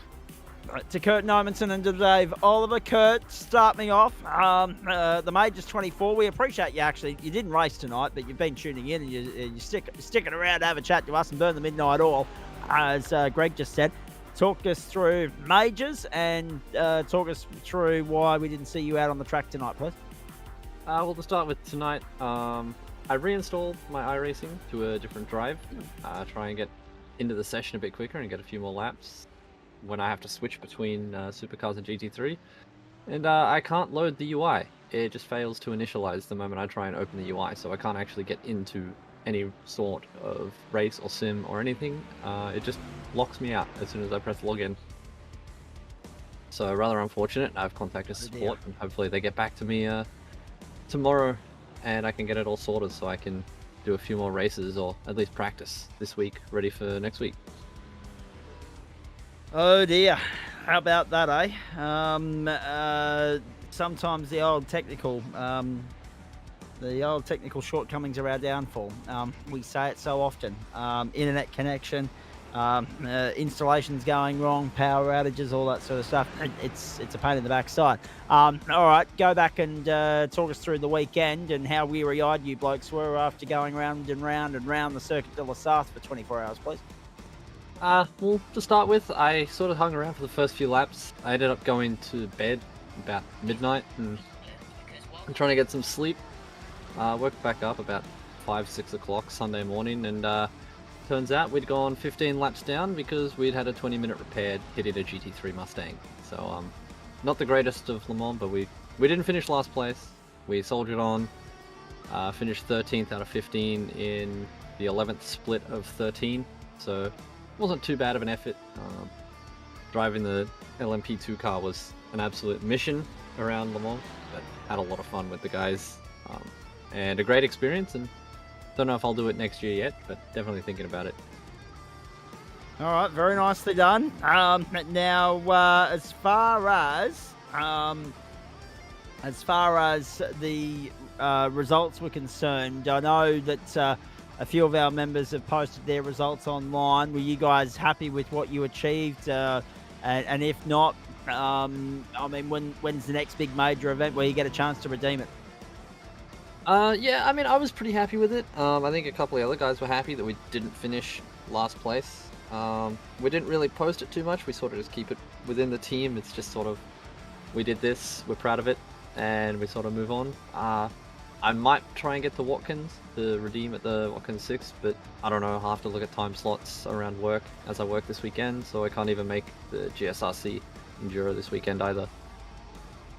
Which is unfortunate, but what do you do? Real world gets in the way sometimes. You can't be everywhere at once. You got to pick and choose occasionally. I know it. I know what it's like. It's a pain in the backside.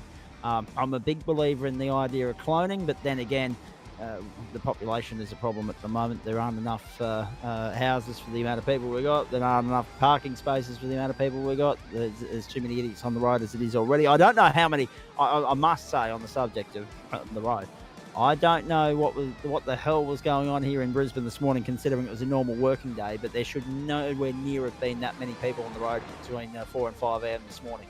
It was gridlock on the way back to Ipswich going into Brisbane. I just saw a sea of headlights. So there must have been a crash or something on the main highway here. But I've never seen the airport that busy at 5 a.m. on a Monday morning. Just extraordinary. It took an eternity just to get in and out of that precinct. I was kind of glad to get out of there, just frankly. The joys of having friends that have a 6 a.m. flight as they've come up to visit for the weekend. And you're left to do the Ubering. But anyway, that's enough about me.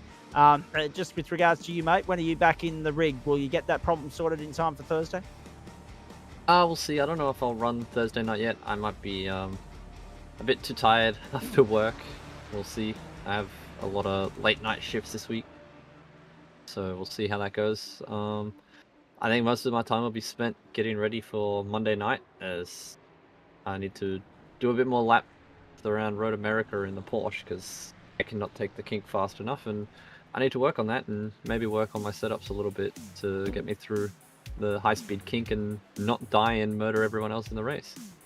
Yep, exactly right. All right, mate. We'll let you go on that note. Thanks for stopping by to let us know how that all fared. Obviously, we'll check in with some of the other guys throughout the course of the week and see how they went as well. And we'll catch up with you when we see you next on circuit. Yeah, too easy. I'll catch you around. Hopefully next Monday night for Road America as far as GT3 is concerned, and Bathurst for the supercars, eh? Yeah, definitely. I'll definitely try and make it for those two. Yeah. Good luck with work in the meantime as well. There he is, Kurt Nomenson. Dave Oliver, you're going to be a busy boy this weekend because I put up a social media post on the Motor Racing Australia Facebook page that there's a race meeting on this Sunday, so it'll be track by day and sim rig by Monday night. But talk us through your night, please, and how you fared around Portimão. Hey guys, yeah, it was interesting. I didn't get a chance really to practice much until the server opened, so jumped in, did a race run, and then everyone else with fresh tyres were, just motoring past. I'm like, okay, this doesn't look good. And did a bit of a swing and change, set up for quali, and it with a little bit more downforce, and it seemed to be good. So I qualied 16th out of, I think it was the 36, which wasn't too bad. And then yeah, race-wise, kind of just stuck with the race version of that setup, and yeah, managed to in the end I actually finished 8th, but I did my usual fuel sipping skills and managed to unstop it. So I was coughing coming up the hill at the end there, but yeah, it was a good race there. I'm coughing at the moment, but that's a completely different related matter. Can't get the frog out of my throat. I've had it since about 8:30. Hey, talk to me please about the ongoing discussion that's being had at the moment. Corvette Mustang, have you had a chance in the last 5 days or so since they dropped to have a dabble? No, unfortunately, no. Have not had a chance. Hopefully, we'll do so in the next week or so. I've heard good things about both, so it'll just be a matter of potentially getting both and giving them a crack and see. So I've heard good things about both, so it'll be interesting to see how it goes, and yeah, towards for next season. All right, mate. Very nicely done. And what else is happening in your world? When are you next going to be in the GSRC rig? I'll see how maybe do GT4s on Wednesday, but just have to go see. And yeah, other than that, it'll just be a matter of you know, getting ready for to go to do some real world stuff on Sunday. Absolutely. I didn't. I was going to say there's no pre-event practice on the Saturday, so it's going to be bump in, get unpacked, race, and go home all in the one day. It's going to be a busy day for you lot. Now, the other thing as well, you mentioned GT4. I mean, excitement in the air there because those guys finally get to have a play in the rain. Yeah, that will be interesting and scary.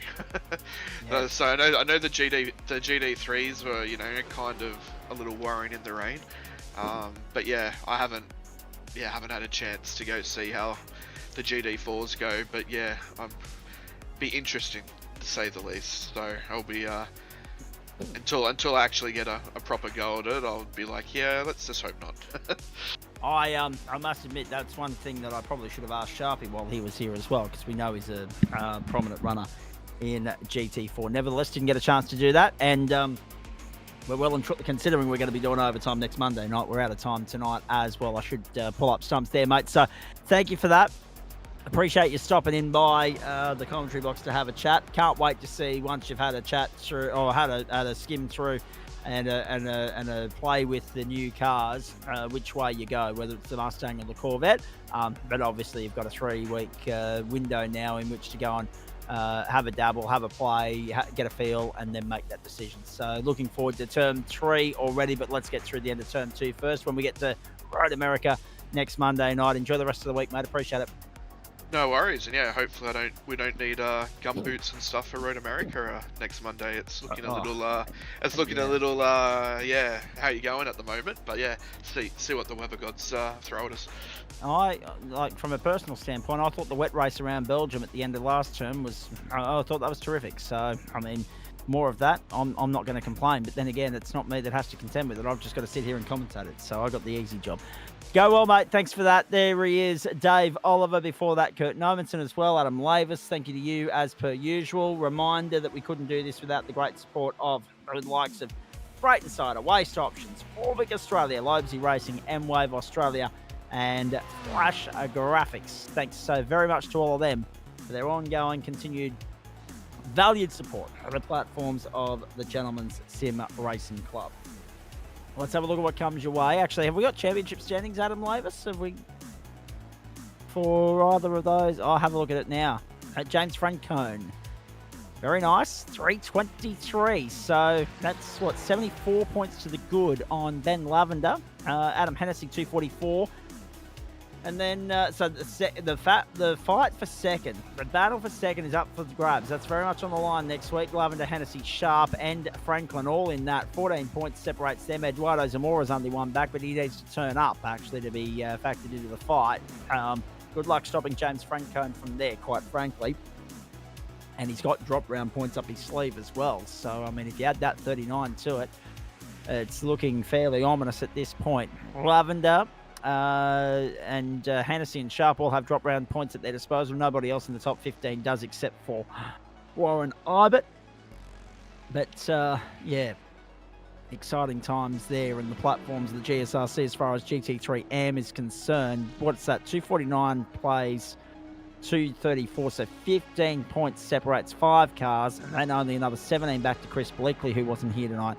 Bobby Camo was DNF. He's only 3 points clear of the hard-charging, fast-finishing Stephen Gallacher. Brian Bullock makes up the top 10 with 195 points. So he's out of contention mathematically. So too Camo and Gallacher. But everybody else, technically, with maybe the exception of Chris Bleakley, finds himself still in championship contention and very much in podium contention in the sense of the case of the top 6 there as well. Very nicely done. Let's have a look at GT3 Pro if we can. No, the iRacing update has kicked me out of that. Copy that. All right, stand by for a GT3 Pro update later in the week if time permits, because if what Jared Knight said is right, then Denchi's got title number 10 locked up before we even get to Elkhart Lake, Wisconsin next week. Let's have a look at what's coming your way on the platforms of the Gentleman Sim Racing Club. Tuesday night Motorsport takes us to Sandown in the Mazda MX-5s to the up-and-comers, the Lobsy Racing Van Ryn Cup, 7:45 Eastern Standard Time. Hope you can join us for that. Daytona, the venue for the next round of the Orbic Australia GT1 Civil War. That is 40 minutes worth of entertainment there for you from 9-10 Eastern Standard Time. Wednesday night, Thursday night, the boys are back on broadcast. Noticed some news doing the rounds over the weekend that great venue, first up on Wednesday night, Willow Springs, there's talk that might be up for sale. Not to be knocked down and rebuilt into a housing estate or anything like that, but just the owner of it is looking to sell up shop. So it's a good thing that we've already got it in the virtual world. Willow Springs, Mazda MX-5, 2 sprint races there for the Production Car Challenge, 7:30 Eastern Standard Time, followed by Circuit Park Zandvoort, 2 sprint races for the GT4s. It'll be the final sprint round of the season for them. GT4 Challenge from Zandvoort in the Netherlands, 8:45 Eastern Standard Time. Liam Banks, Daniel Correa Star with you for that one. Thursday night, an all-American open wheel affair for you on Thursday night. With thanks to Sprite Insider, it'll be 4 races on the program for you off to the club configuration of the Sebring Raceway in Florida. Nick Fodiatis will be nowhere to be seen on Thursday night. 3 sprint races in Sprite Insider Formula V, 7:30 Eastern Standard Time, then followed by Wings and Slicks Super Formula Lights from Road America. It's an extended edition of Thursday Night Motorsport this week because it is a 60-minute race for those guys there from 8:45 Eastern Standard Time. Friday night, as you've already heard, Adam Lavis in the pilot's seat alongside Nick Fodiatis for the Eldora Speedway round of the Stock Car Series, the SRX Superstar Racing Experience, 8 p.m. Eastern Standard Time, and a 3 sprint race format program there for you. Weekend looks like this. Have a look at that, ladies and gentlemen. Ooh. No broadcast at this point for Sunday, but Saturday night, off to Mount Panorama Bathurst. They're going to try and run the Williams, as you heard there the other night, or the other moment with Joe Baldwin. So ignore the Supercar Falcon. They are going to try and run the I love how they go Falcon as opposed to the Commodore, because that way people actually have to run the Falcon. 32 laps, 8:30 Eastern Standard Time, but they're going to try and run the Williams F1 car.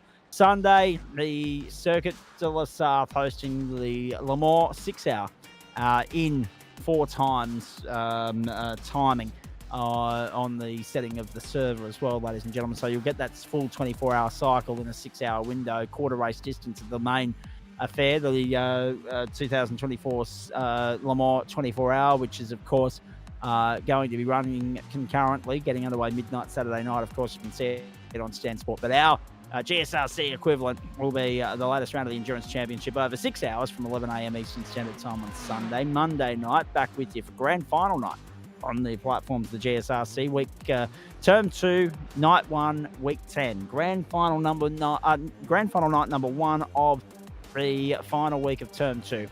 And we will have Mount Panorama Bathurst hosting the final round of Super 2 and Super 3 for you. And that could be a full grid of 60 cars from 7:30 Eastern Standard Time. 45 minutes the journey there, which means at the start of the GT3 finale, and we're bringing you the Pro Split next Monday night thanks to Waste Options. It gets bumped back 15 minutes to 8:45 Eastern Standard Time. So if it wasn't already a late finish guaranteed already next week, an extra 15 minutes before we get going, we'll do that for you. So we'll be here past 11 o'clock next Monday night to wrap up the term that was, as far as GT3 and GT and Supercars are concerned, and the end of an era for GT3, as we know, because in the current guys, things are going to change dramatically. It's going to be a big shift in terms of the presence of different manufacturers and cars on the grid for next term. It's going to reinvent the wheel of GT3 racing on a Monday night, which has been spectacular. It's been great entertaining viewing tonight. We've enjoyed it immensely, and we hope you have as well. Don't forget gsrcmerch.myshopify.com for all your merch requirements, all your paraphernalia of the GSRC, and also merch.tgsrci.com takes you to the same place. Race.tgsrci.com takes you to the main hub with info on how to sign up and what we're all about. I hope you enjoyed Waste Options GT3 and Monday Night Motorsport on the platforms of the Gentleman Sim Racing Club across Facebook, Twitch and YouTube. Well done to Matty Dench, well done to Dale Sharp. Well done to the boys in Super 2 and Super 3 as well, Ryan Howe and Greg Favell. Well done. Yeah, Andrew Nils pointing out the bleeding obvious there. Goodbye to the Ford GT. I don't think anyone's going to miss that, except maybe Jordan Malcolm and Nick Fodiatis. Denchi's even had a win in the Ford GT just to make everyone look silly. But yes, the Mustang will be here. Term 3, night 1, week 1. We can hardly wait.